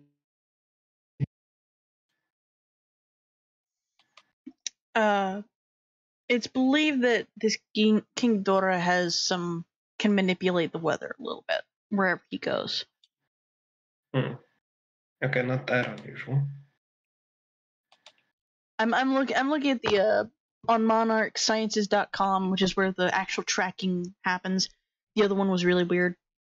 There's like quote unquote classified images of the monsters that people believe are the monsters in different areas. There's one where a guy is like underwater looking straight down at something glowing, and it's Godzilla swimming all the way down at the bottom of the ocean.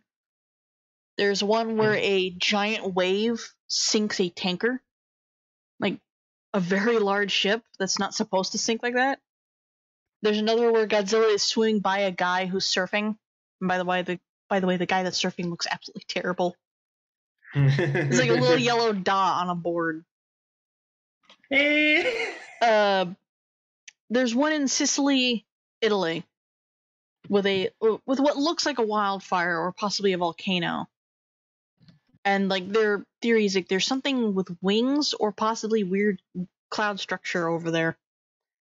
The one in like Lake District, UK, I can clearly see King Ghidorah in the clouds. Yeah, everything's like all gold and electrical. That's Ghidorah. Yeah, it's like, motherfucker, I can still see you. I feel worse for like Bangkok, Thailand. Mothra is illuminating the sky, and it's so bright, it's practically daytime. It's like, motherfucker, I'm trying to sleep. It's like 2 o'clock in the morning. Get the giant insect raid. Yeah. just so people know, right now, King Ghidorah is in Antarctica. Godzilla is nowhere to be seen.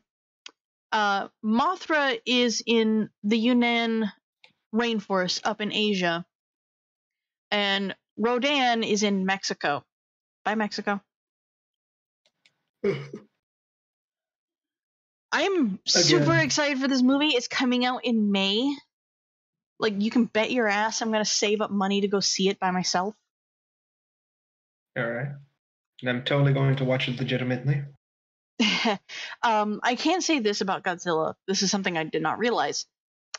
He has been growing since 2014. Meaning he's even bigger now.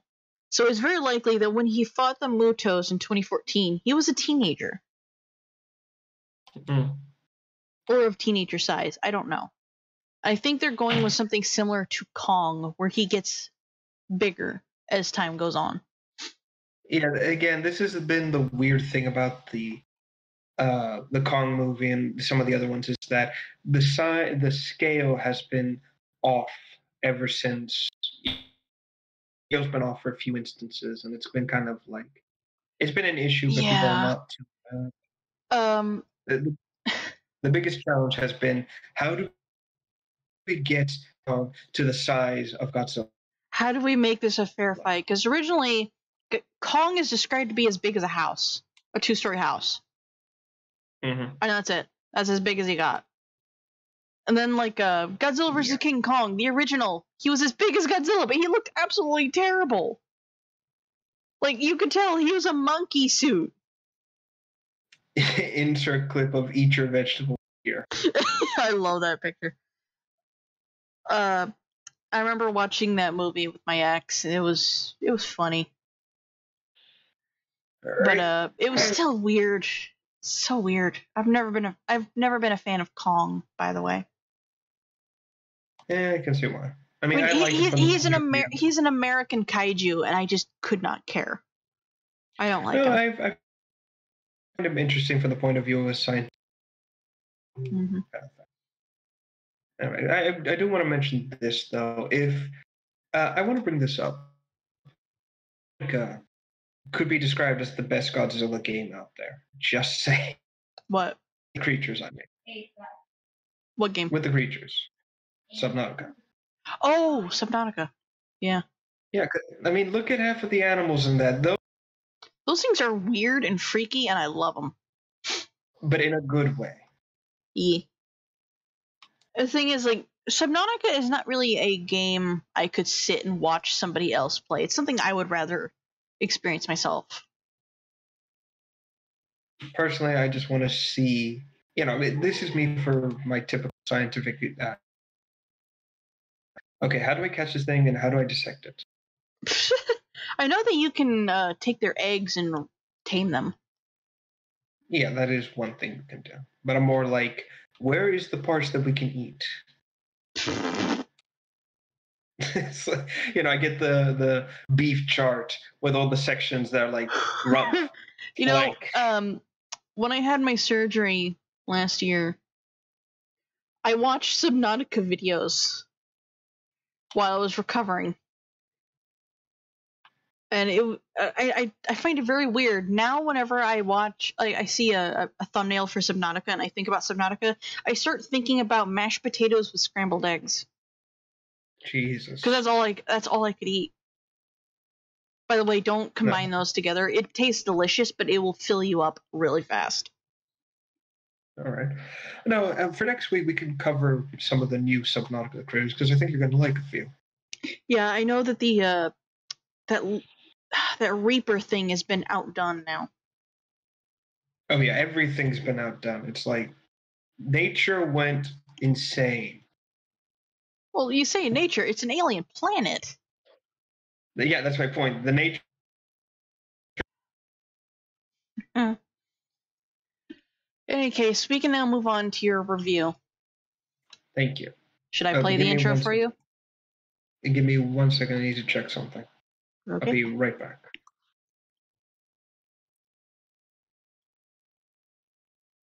If everybody's still in the chat, hello. We are still going. Okay.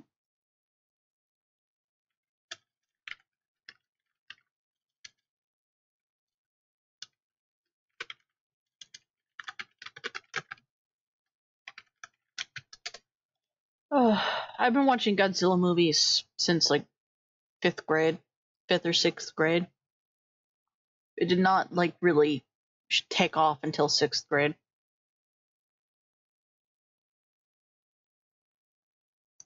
How's everybody doing tonight, by the way?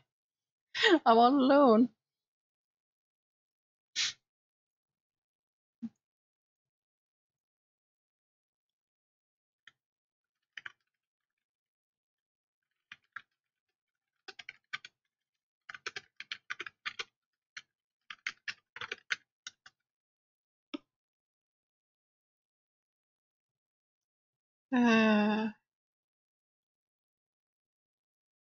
Me, I am very tired.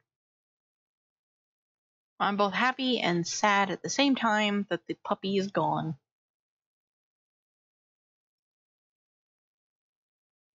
And our stream health is actually been doing alright. Awesome.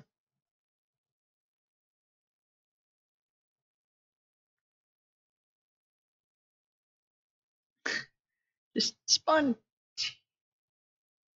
spontaneous Godzilla talk. Yeah.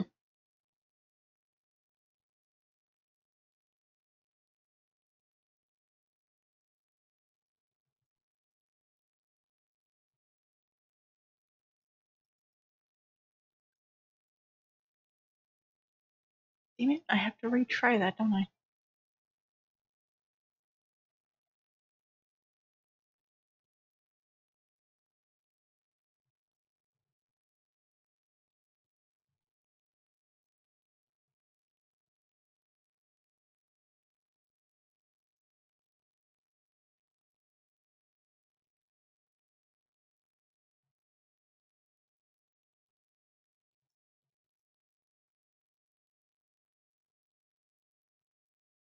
I don't even know what I clicked.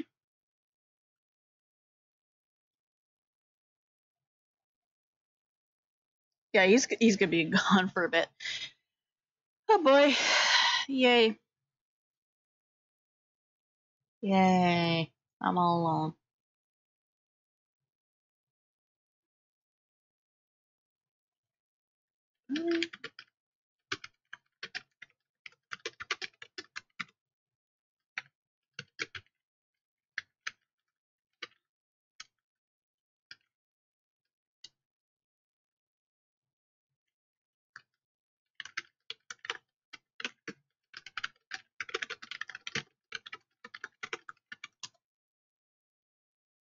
I got a lot of stuff going on in the background. So whenever you hear me typing, I'm like talking to somebody, kind of like designing something for them in the background. Like I am very focused on what we're talking about, but at the same time, I want to draw.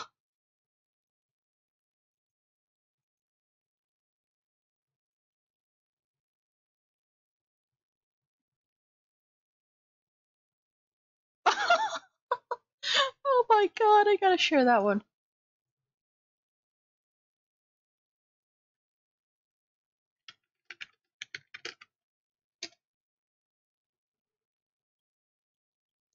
Okay, I have a good idea on how to do that one. Okay.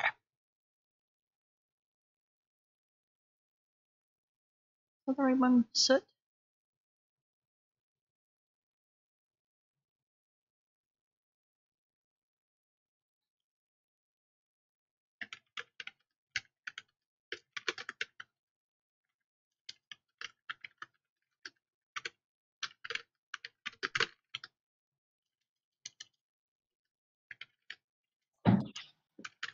All right, I'm back. Sorry about that. That's alright. Got called away, so yeah, let's go ahead. I gotta show you this. All right, shoot.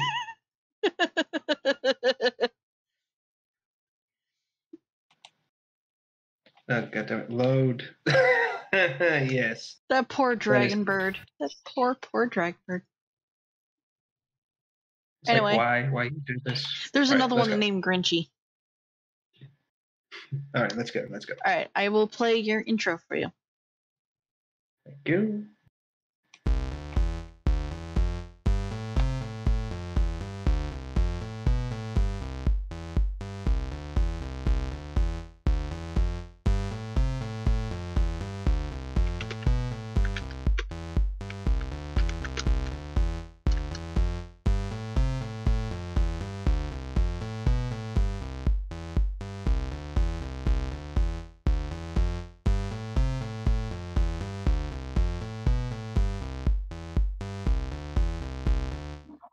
Okay, here we go. All right, so ladies and gentlemen, the review, or I guess what I'm covering today, is a rather simple one. As of late, a new Mass Effect novel has come out called Mass Effect Annihilation. This book takes place before the game, and takes place during the 600 years when the arcs are flying to Andromeda. The story follows about individuals and no humans. It's all alien. It's an entire alien-focused book. Unfortunately, I don't know anyone's names outside of the, which is sad. So I will describe what they are. Drell detective, a female Batarian crime boss, retired, a Hanar. I don't know what he's called or what he does. I think he like makes beer or alcohol. He's not a brewer. It's like a weird different title. A chemical specialist, I guess. An Alchemist? Elcor. Mm. Like it's a weird name, but one of the characters just says that's a fancy title for alcohol or something like that. Yeah. An Elcor throat doctor, pediatric specifically. A Quarian commander who specializes in virtual intelligence, and a suit maker. Basically, she's a fashionist. The story basically focuses on the ship. The virtual intelligence has been made stupid. It basically can't tell when a system is damaged, so it says, "Oh no, everything's fine." Right, everything's fine, basically. So they're trying to figure out what's going on with the ship. It's also revealed that a virus has actually gotten loose on the ship that affects everyone, and they are concerned beyond belief. The story basically focuses on them trying to survive what happened doing this and what's gone on with the ship, which I think is pretty interesting, at least in terms of a concept, really. During the oh god, sorry. Yeah, but it's basically a big thing to do. Trying to figure out the virus. The Elcor actually is my favorite character in the. He is a fan of Shakespeare, to the point where he actually believes that Shakespeare wasn't a human being but had to have been an Elcor. It's honestly quite funny. And of course, he quotes Hamlet like crazy, or at least when it's appropriate to quote Hamlet. Oh my god! Yes, he's actually changed his name to Yorick.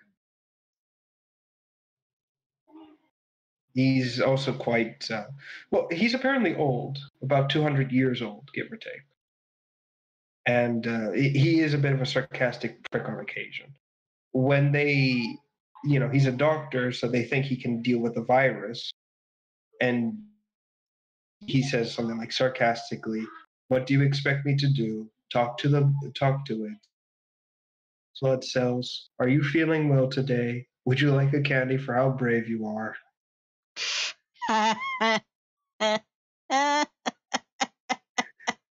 Exactly. Oh my god. He, like I said, he is my favorite. And I do enjoy when he speaks. When they are trying to find a cure, they have a Quarian child's suit. And they didn't kill a girl or anything like that. Let's get that out of the way. They have the suit, and he paints a little smiley face on it with fluorescent chemicals that they're using to try and find the virus. And so he names the suit Horatio and talks to it as expected. Oh my god. Yes, very, very kind-hearted Elcor. His history is also very interesting. Apparently, he didn't want to follow in his grandfather's footsteps of being a doctor after a war occurred on his world.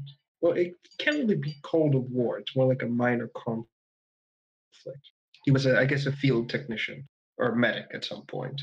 Hates the feeling of dead bodies, despises it. Wanted to be an actor, but they didn't the roles in Hamlet, so he's a bit bitter about that, and has decided to come to Andromeda to pursue his passion of rewriting Macbeth with Elcor. So that's a bit funny. There is actually a cult in the book for the Hanar, but they are the most lazy cult. Basically, they believe that the universe will die eventually. Everything is born to corruption and so is destined to wither and die, and it's only natural. However, and they celebrate when the world comes to an end. That's their plan, that's their goal.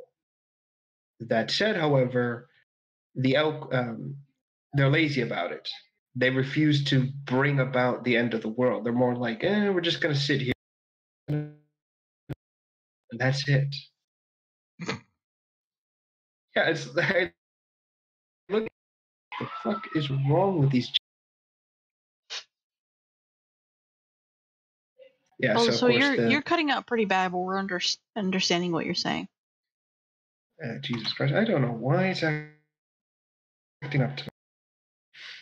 But yeah, like I said, it's a shit cult to begin with, and the Hanar amongst them is more.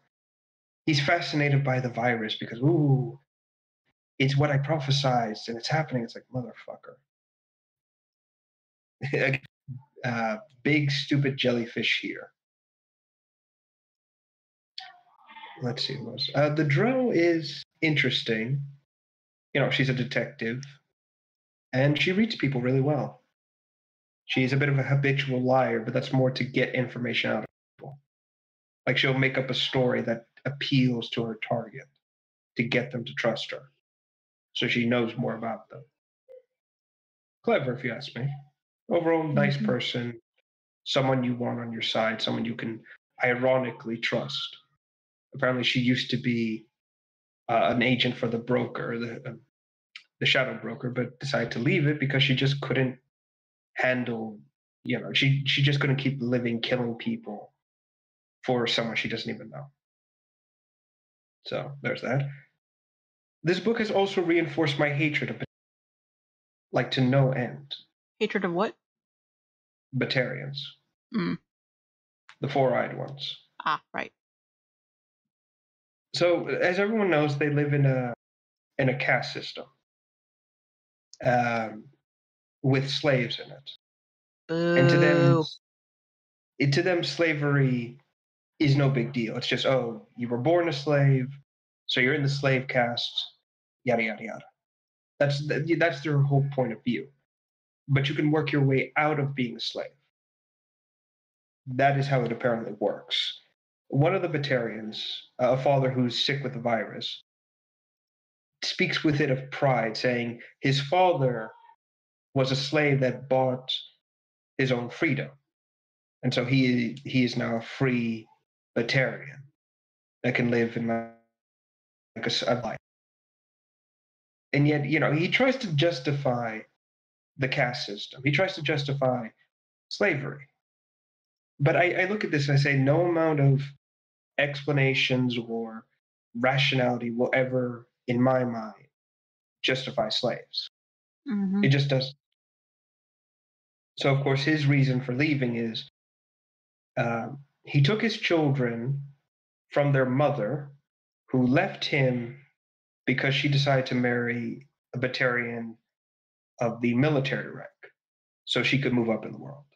However, she wanted to take her children with her and leave their father alone.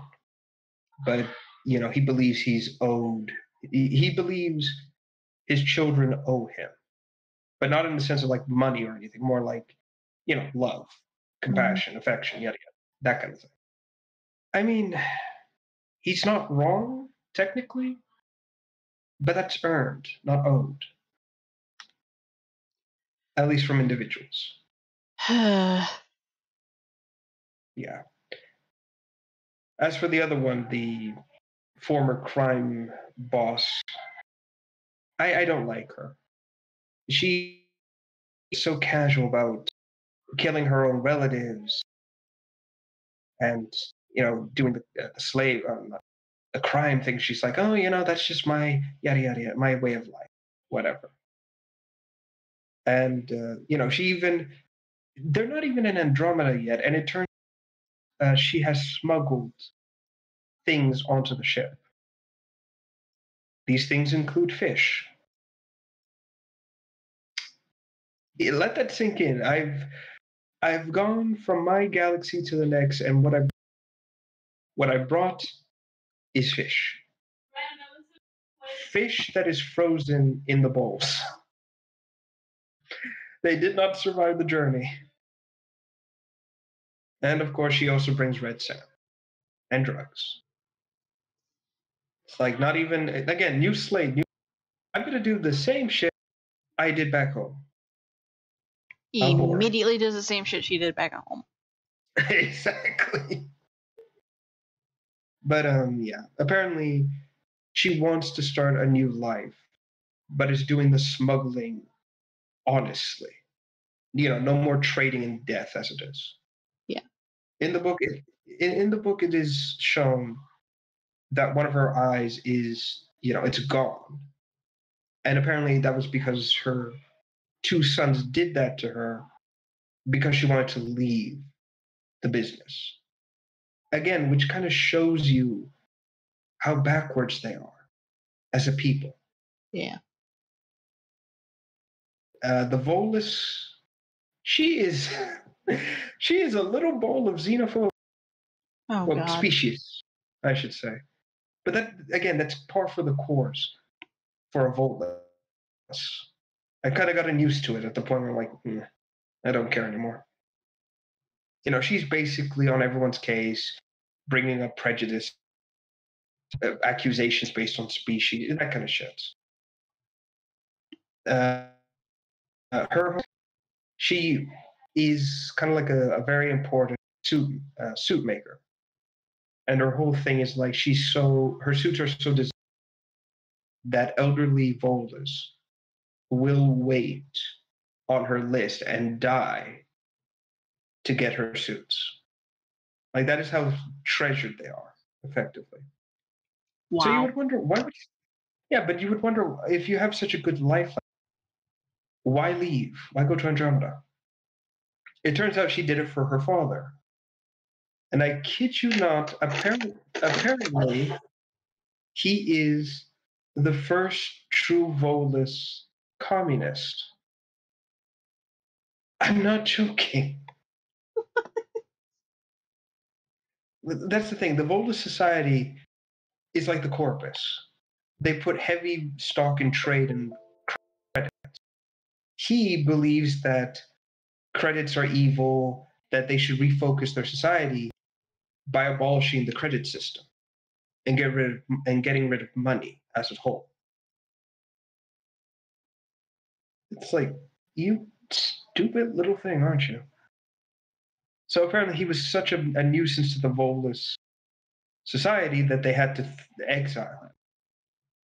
When the Drell finds out about this, she actually asks, wait, the same man, the terrorist, the man who bombed 5 buildings? And she is quick to say, allegedly, was never proven. What, even going so far as to say, even though these banks were destroyed, I held a lot of money, does not mean my father did it. So of course, for him, which I'm like, okay, that's sweet. She does have a bit of a fighter spirit to her.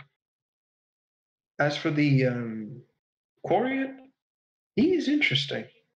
Young, I would say, early 20s maybe, or late 20s, early 30s, that ballpark roughly.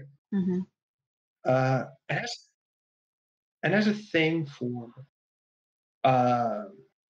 artificial intelligences. He actually likes machines more than he likes people. Again, very weird. Very. The book makes a point to highlight how strange it is for Quarian to have such a fascination for machines as it is. Yeah. he, is the tip. He's very down to earth, gets the others, focused as it is, and has an ancestor VI. Basically, it's a replication of a family member that is very important to Quarians, and his is his grandmother, or great great grandmother. And this is what I love about her. She is a complete ass.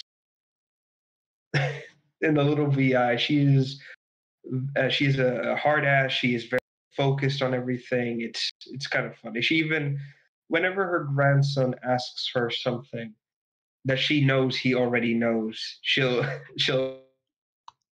did I raise an idiot grandson here? Even going so far as to explaining her old war story, fighting Geth. The VI is very, it's like I said, this is a rare instance where it's like, I feel so sad that I never met her before. This is the type of woman I would have married.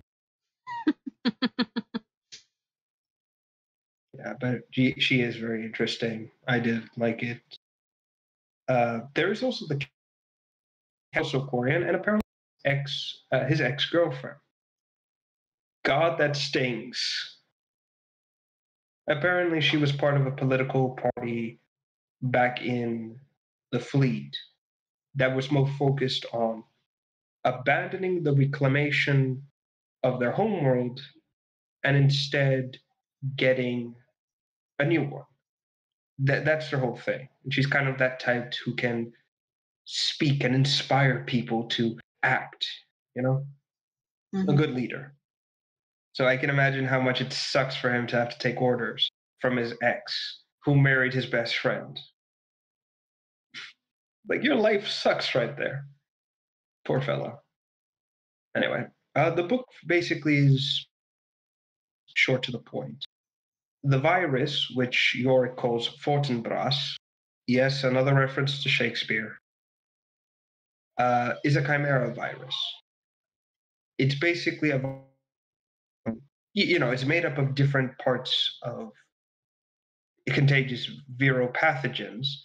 But here's the crazy thing. It's not made up of infective things that would infect these species. It has plagues for the citadel races, not them. So this is a virus built to kill. Eventually, they figure ways to stop the virus. Unfortunately, Yorick does die, which broke my heart.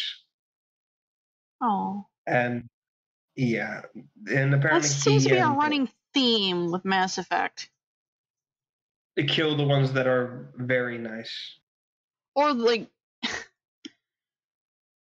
the tasty liver guy. I'm never gonna call him by his real name, by the way. The tasty liver guy.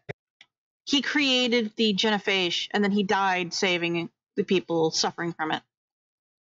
Mm-hmm. And he was a good character too. Mm-hmm. Yes, he was. Yorick and the commander apparently were close friends.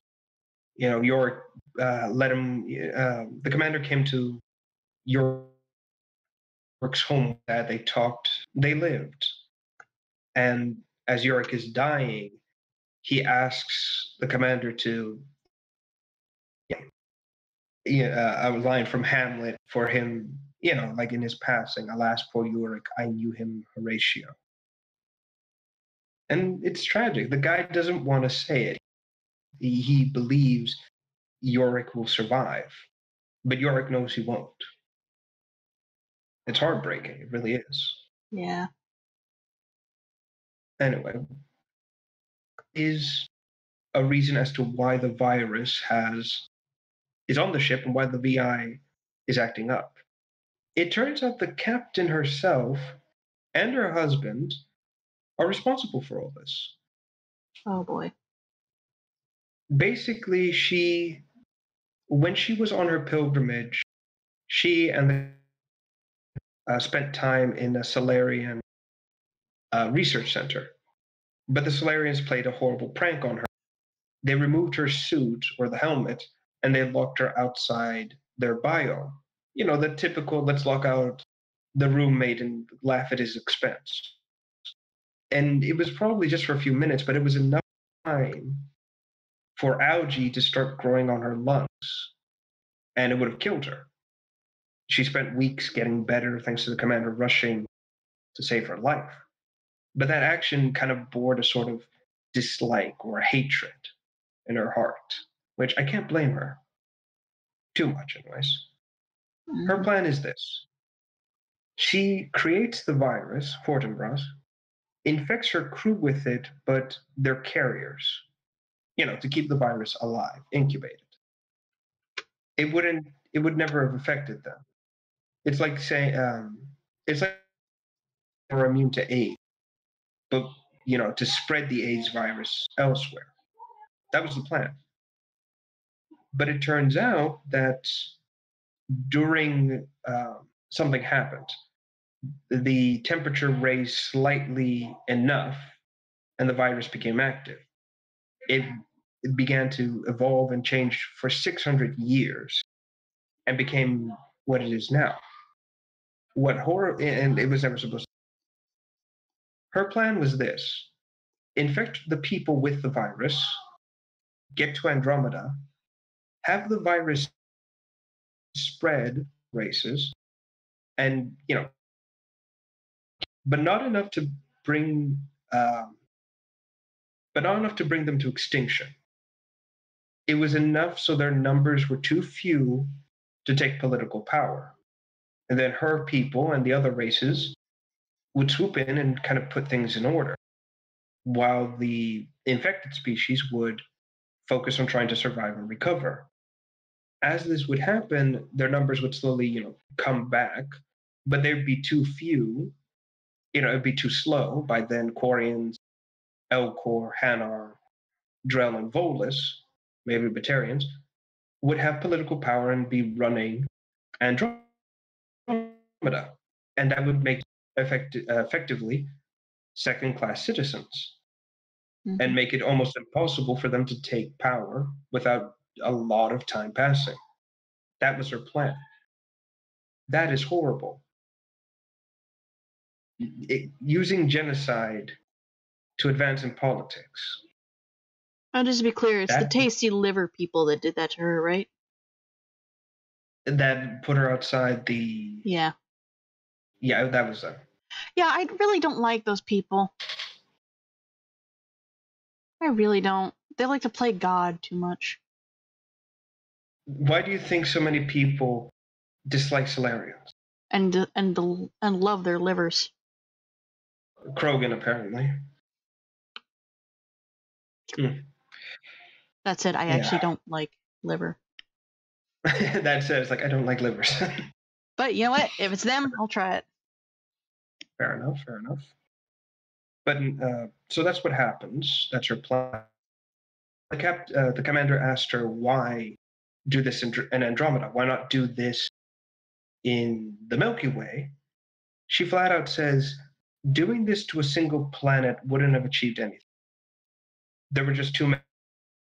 It would have taken too long. She would have died before anything happened. This was better, cleaner. Nobody knew except her and her husband. So, in her eyes, it was justified. They'd be, they would only carry the guilt, not the species. Wow. Horrible. You don't do that. Because now, not only has this plan backfired, you have now killed off a large part of these other people. They're people you weren't even aiming for. Exactly. Side of using viruses. They don't discriminate. It's horrible. It was. So, before Yorick died, he found a way to create a retrovirus, a way to cure it effectively. And they come to a decision. For this action, she's going to save her crew. They inject her with the retrovirus, but they remove her suit and tell her, walk to every sector and let people breathe in the cure, to touch you. This is boring. And yet she does. She walks to every area And the book even describes how the races react to her. There are Elcor who slowly approach her. They're making these like low-pitched sounds, and the babies, the calves, are scared to even come near her. The Batarians just glare at her, one spits at her, and then she dies in the ammonia atmosphere of the Volus sector. And as she dies, they just kind of crowd around her, and the last thing she hears is them breathing. Really dehumanize them in a way. I think that's fitting. Mm-hmm. As for her husband, well, they just shoot him and space him after that. So, either or. But yeah, it was a horrible virus. The book does not. What's the word?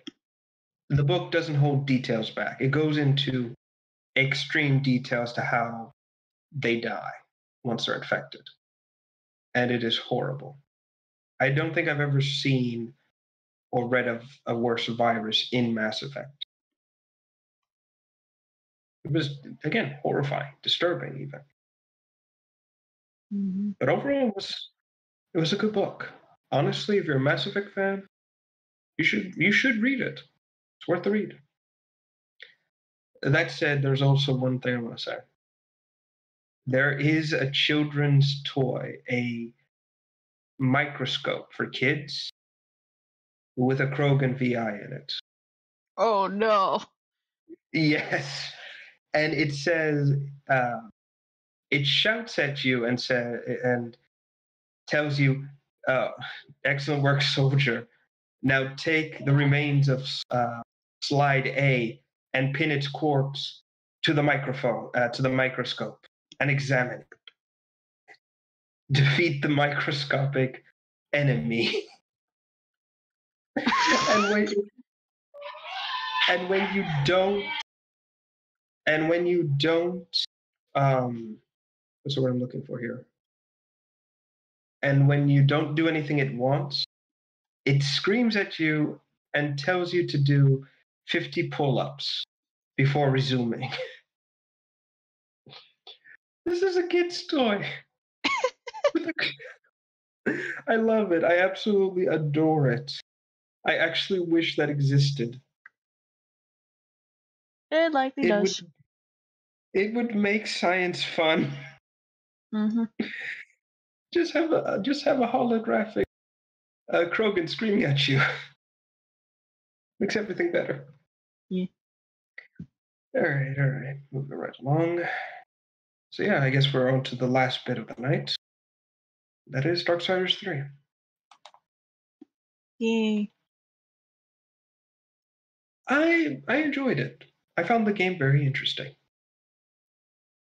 At first I actually expected to hate, because she did seem like the type to, be very arrogant and bitchy.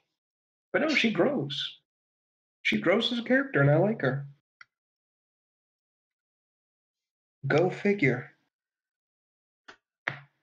Ow. Ow. Yeah, there's also the sins you fight in the game. They're very interesting. Like design-wise, they're quite impressive. Like, yeah, for example, Lust. They don't, the typical like, oh, Lust as a character. Let's, over-sexualize some weird demon chick or dude, right? Mm-hmm. Yeah, this time they didn't go with that. Instead, Lust is like this androgynous individual in armor, like full on armor, but like it has a skirt to it. And instead of like offering sex or anything, it's more like power, Yeah. or dominance. There's more than That's one what I type like. of lust. Yeah, and it was amazing. It was refreshing, even. I'll even admit this: gluttony and sloth are also very creative. Oh, hold on, I'll find. Okay. Yeah, but like I said, it's very creative.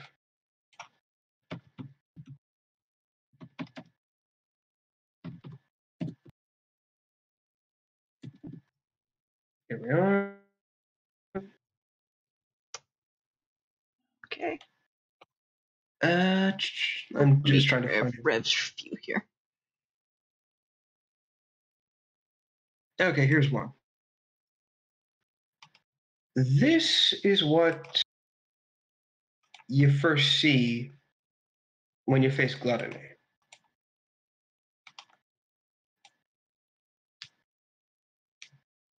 Oh dear gods. Yeah, it's stereotypical giant mouth monster. Right? Yeah. What if I told you that's not him?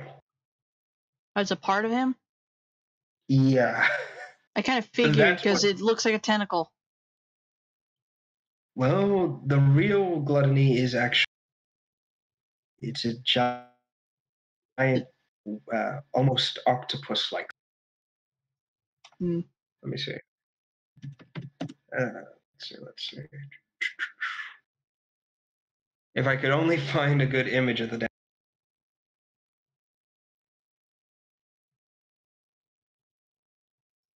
Google, why do you fail me? Mm. It's like, I don't know. I'm just here doing your job. Yeah. Fuck it. I'll just go with this. It's not the best image in the universe, but.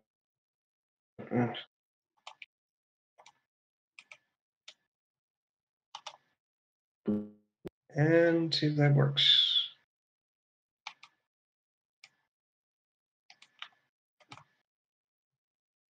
And there we go. Wow. Yes. Now, when she meets him,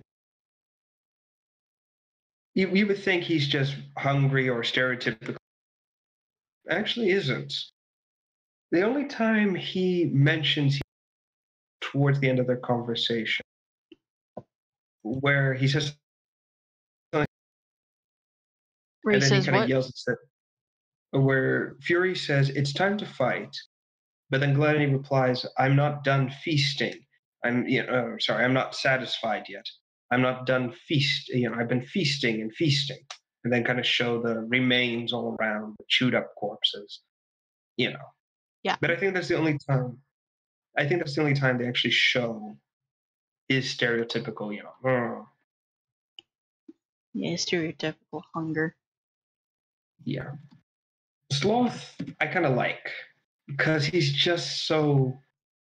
Well, he's just not bothered. He's lazy. Very lazy. I like him already. Well, when Fury first meets him, she mentions the whole one has to fight and pick a side. There's something to the effect of, but why bother? I choose not to choose. I choose to take a nap. Exactly. Or even when they're fighting, he asks, do we have to do this? Our time could be done like sleeping. Yeah, it's just so funny. But no, let me see if I can find something. Hold on. Oh, God. Come on, fat ass. Give me a good image.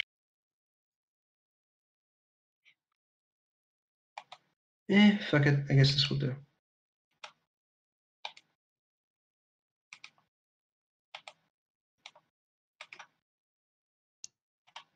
And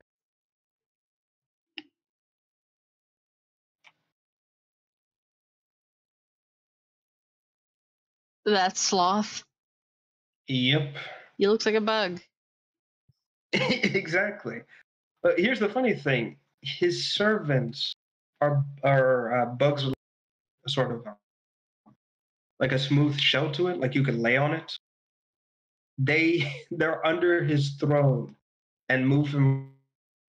Oh god, that kind of throne setup. Yeah, but the throne's actually grown.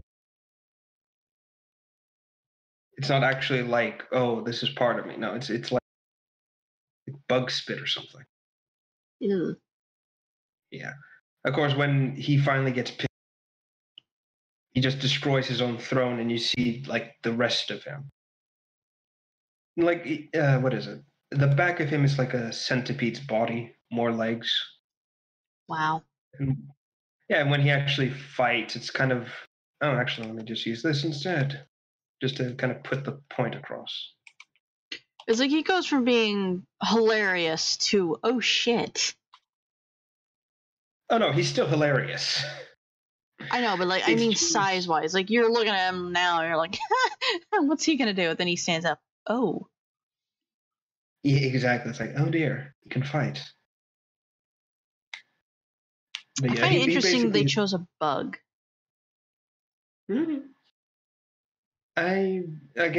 These designs are. What I do love is that Fury actually almost gets tricked into taking a nap when they meet. Like, there's even a whole bit where a bunch of his servants kind of slow swarm her, and then she's just kind of closing her eyes, like, and you can actually see them like assembling themselves to make a what? bed, even to make a bed. Ah. Again, it was very like, wow, this is odd. This is very odd. I mean, in terms of like, it's not every day minions will make a bed out of them. Oh, well, Again, I beg to differ. at least in this context. You know Andre, right? Yeah. Believe it or not, there is actually a fan fiction that I read that inspired a majority of his design. And Yeah. it had these creatures that resembled like soot sprites from Spirited Away. Yeah. And these creatures could solidify themselves to form a bed or stairs. And they were the main characters' minions, so to speak. But yeah, it's not the first time for me. Fair enough. So yeah. So sloth and gluttony, I mean, sloth just does not give a fuck about what's going on. He's just so tired of everything. He's like, ugh. Yeah. Wrath. Well, actually, and I should also mention Vanity. Vanity is weird, like really weird. Right there.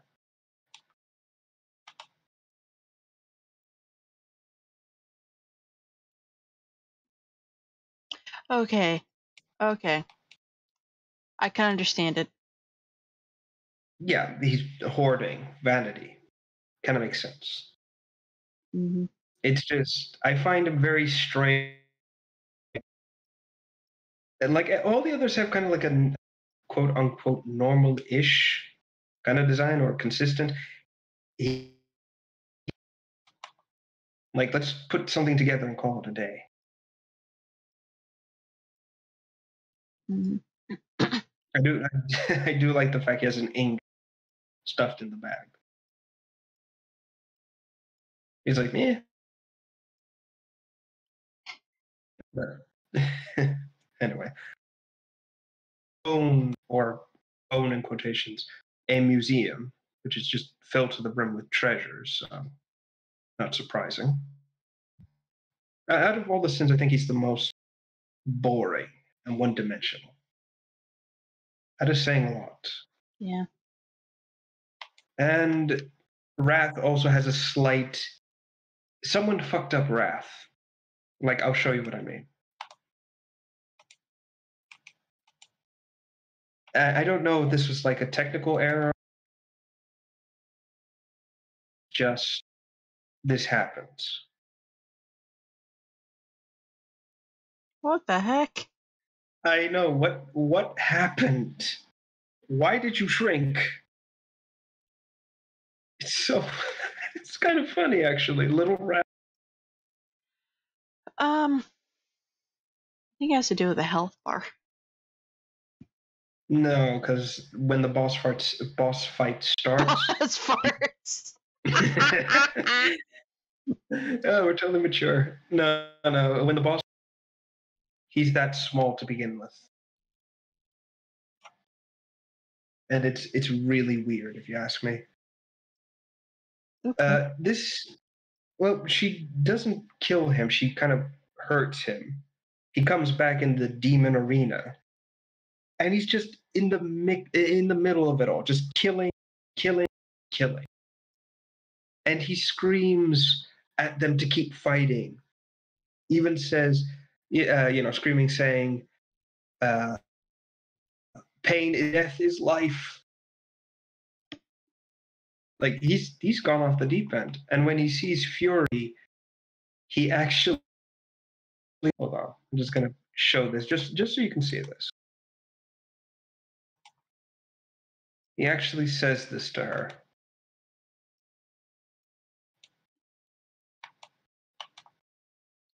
Oh God. That is funny. In some other reality, I could have loved you, Fury. You know. Go ahead. That's just not something you hear somebody say. Not often, anyways. That basically confirms you like them. Mm-hmm. Oh, you know for a fact Tumblr Yeah. go mental with these two. I ship it. Therefore, no. But no, I kind of find it cute in a weird, perverse way. Yeah. They also gave is it? Let me see. Yeah, Pride. They made Pride look quite interesting, but in a very clever way. But she does act exactly as you expect. Very, oh, I'm up my. Mm.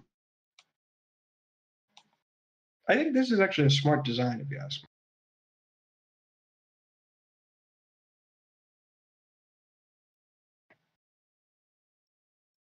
Quasi-angelic, prideful. She would think she's so beautiful. Yeah, that kind of shit. She's so prideful, she thinks that she deserves to be an angel. Exactly.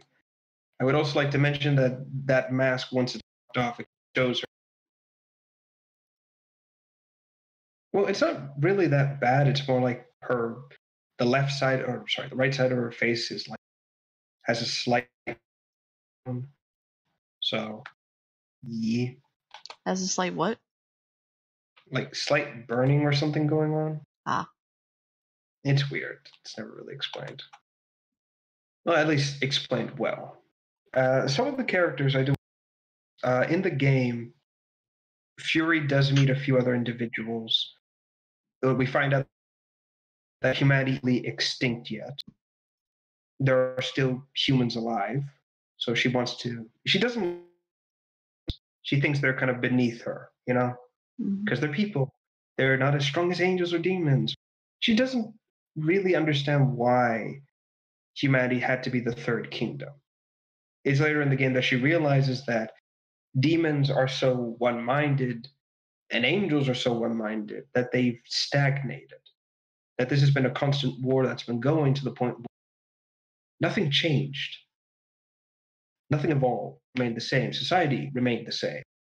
But humans, they changed, they evolved, they grew. And that is why the Chart Council fears humans. They're a species that just,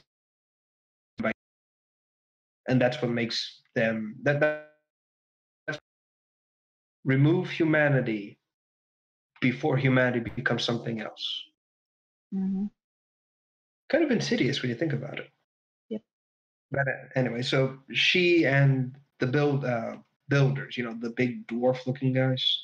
Yeah. Well, I say humongous. Basically, they built. You're cutting out again. I can't understand you. How's this?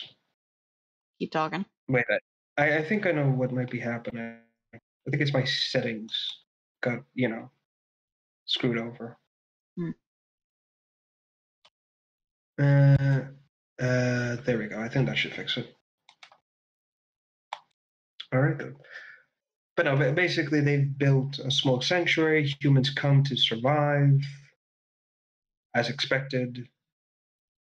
It turns actually been hiding as a human all this time and has grown to like us as well. Yeah, Strife is another horseman, by the way. Wow. Who uses dual guns. I sit there and I'm wondering, it's like, why? Why do you use this? Death has scythes. War has a great sword. Fury has a whip. You have guns. Why? Why? It's like, why do you have And this? This is pestilence, or who? There is no There's no pestilence. Like, this is the weird thing. They don't have pestilence. They have fury and strife. Hmm. And so Fury who is it? Who's the one with the guns? Strife. That actually kind of makes sense. Let me find him. And you know what? I'll just.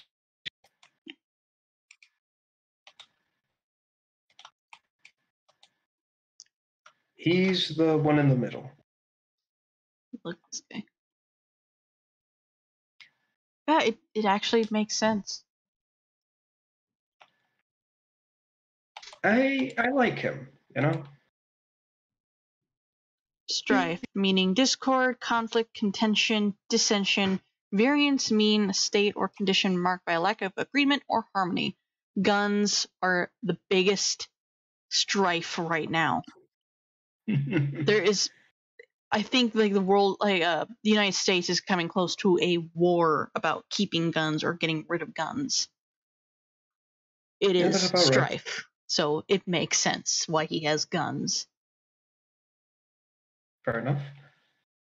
But I'm going to say this. Fury looks more like she's the daughter of war, really, than she is a horseman or an equal, Mm-hmm. It's odd. I think her design maybe should have been changed slightly to make her stand out a bit more from War himself. Because, you've seen War before. He's huge and has more armor going on. Mm-hmm. But Fury kind of has that going on too. Mm-hmm. If it's revealed that she's actually his daughter, I'm just going to be like, okay, I called it months and months ago. So yeah, so they fight to protect humans. So, by the way, I should mention this.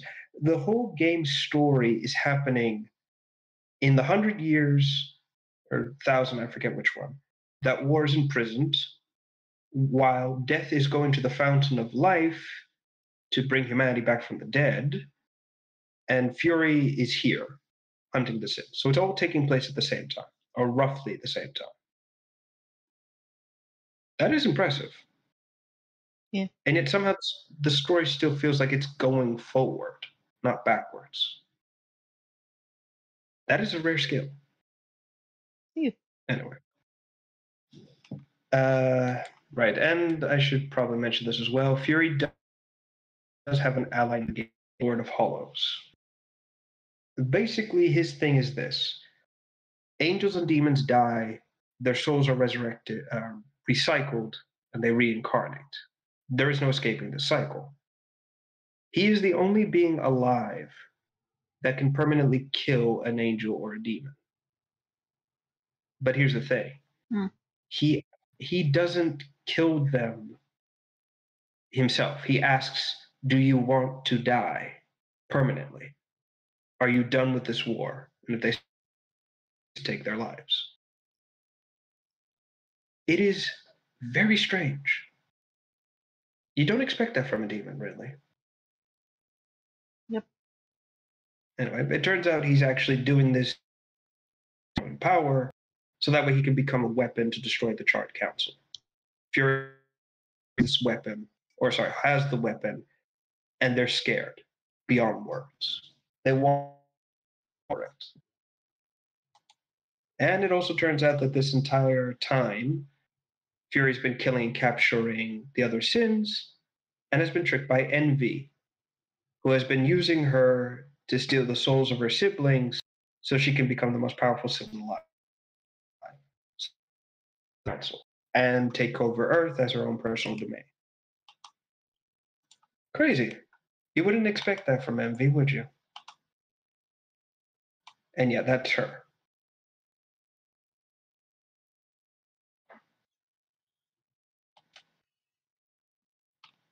I kind of want to ask why she looks like a female Death, but whatever. I was actually about to ask why she looks like a Protoss. Except the rare four-armed Protoss, yes. Like a Protoss crossed with Goro. Yeah, that makes sense. Here's the thing. She for the boss fight, she has all four weapons. So scythe, sword, and two guns. That are humongous, by the way. Like comically so. But anyway, so Fury, she throws the amulet she's been using to capture their souls at the council, which hurts them. She then uses her portal that she used to get to the Charred Council to bring humanity to a safe place, the survivors to a safe place, while Death gets the souls to resurrect humanity as a whole. As this happens, she tells one of the builders when he returns, and the game basically ends where the first game ended. She is summoned to War's side. Death, War, Strife, and Fury return to Earth, implying that a final battle is about to take place against the Charred Council, Heaven and Hell, and apparently a third party, some sort of demon lord who has been pulling the strings in secret. Yeah. But yeah, that's the game itself. And personally, again, it's rare for someone to be able to tell a story by remaining in the middle of the story. That's a skill that is very rare indeed. So what do you think?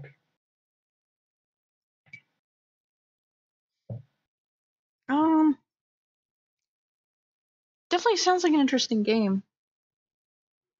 I'm a little confused why the graphics look like something from like late 2000s. I just assume art style, really. Mm-hmm. Yeah. Most people say it kind of looks like a World of Warcraft refined. Yeah. And I can see why. Just nobody has the gigantic shoulder pads. Well, no, that one guy does. Okay, well, technically War needs it, but you know. It's like nobody has gigantic towering shoulder pads everywhere walking around Pride like some has sort of video. giant shoulder pads. Wrath has shoulder pads. Sloth has like natural shoulder pads. It's armor. It's like, I have amazing shoulder pads. I grew them. Yeah.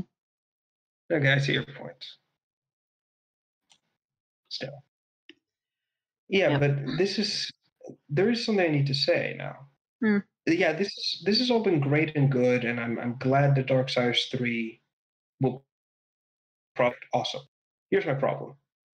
We need to bring this story to an end. We can't keep going back in time to tell another story that's happening in the middle of War sentence. You know, the story needs to progress. We need to bring it to an end already. Yeah. And I think that's what Darksiders 3 is leading to. The end war. I hope it is, anyways. Because as much as I like this universe, the story has to come to an end at some point. Mm-hmm. We have to say, okay. Oh, I should also mention this. For some reason, they swapped out Death's voice actor. Don't know why. Wait, did the actor die? Who was the original voice actor? Do you know? I'm Googling it now. Give me a second.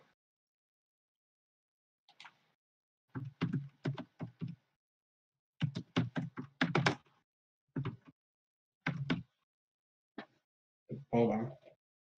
My Slight inbox crash. on DeviantArt is like kind of crazy right now. Oh, Jesus. Tosawi, which is my dragon bird, has been approved. Oh, good. So I have the post from the group that controls these things in the mention page, and then I have like 2 replies from when I first adopted him saying, hey, he's approved. Oh, good, good. Come on, load, damn it. Okay, here we go. Michael Anthony Clark, born January, is a Canadian voice actor. Okay, no, he's still around. I don't know why they replaced him, though. Usually it's just because they're working on other projects and can't work on that one. Or they're not being paid enough. Yeah, all right, maybe. But still, the man is a good voice actor. Mm-hmm. Oh well, I hope to see him again then in the future. If they can bring him back, that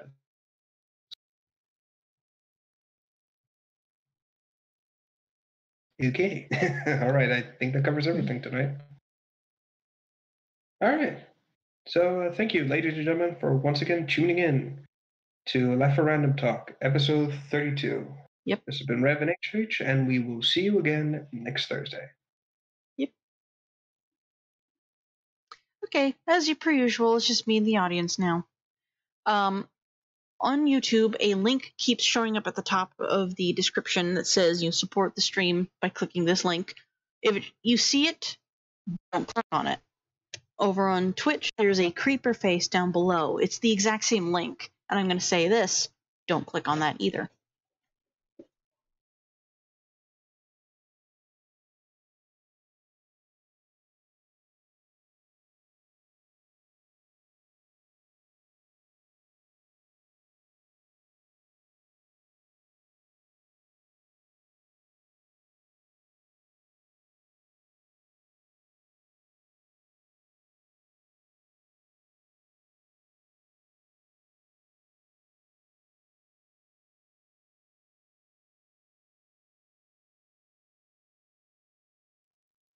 Yeah, somebody came downstairs. Sorry about that. Yeah, creeper face, link, don't click on those. They're not working. I am working on the bank. I actually tried to apply to one. I got a little twisted around, so I'm going to have to try that again. We stream this podcast every Thursday. I try to stream myself every day.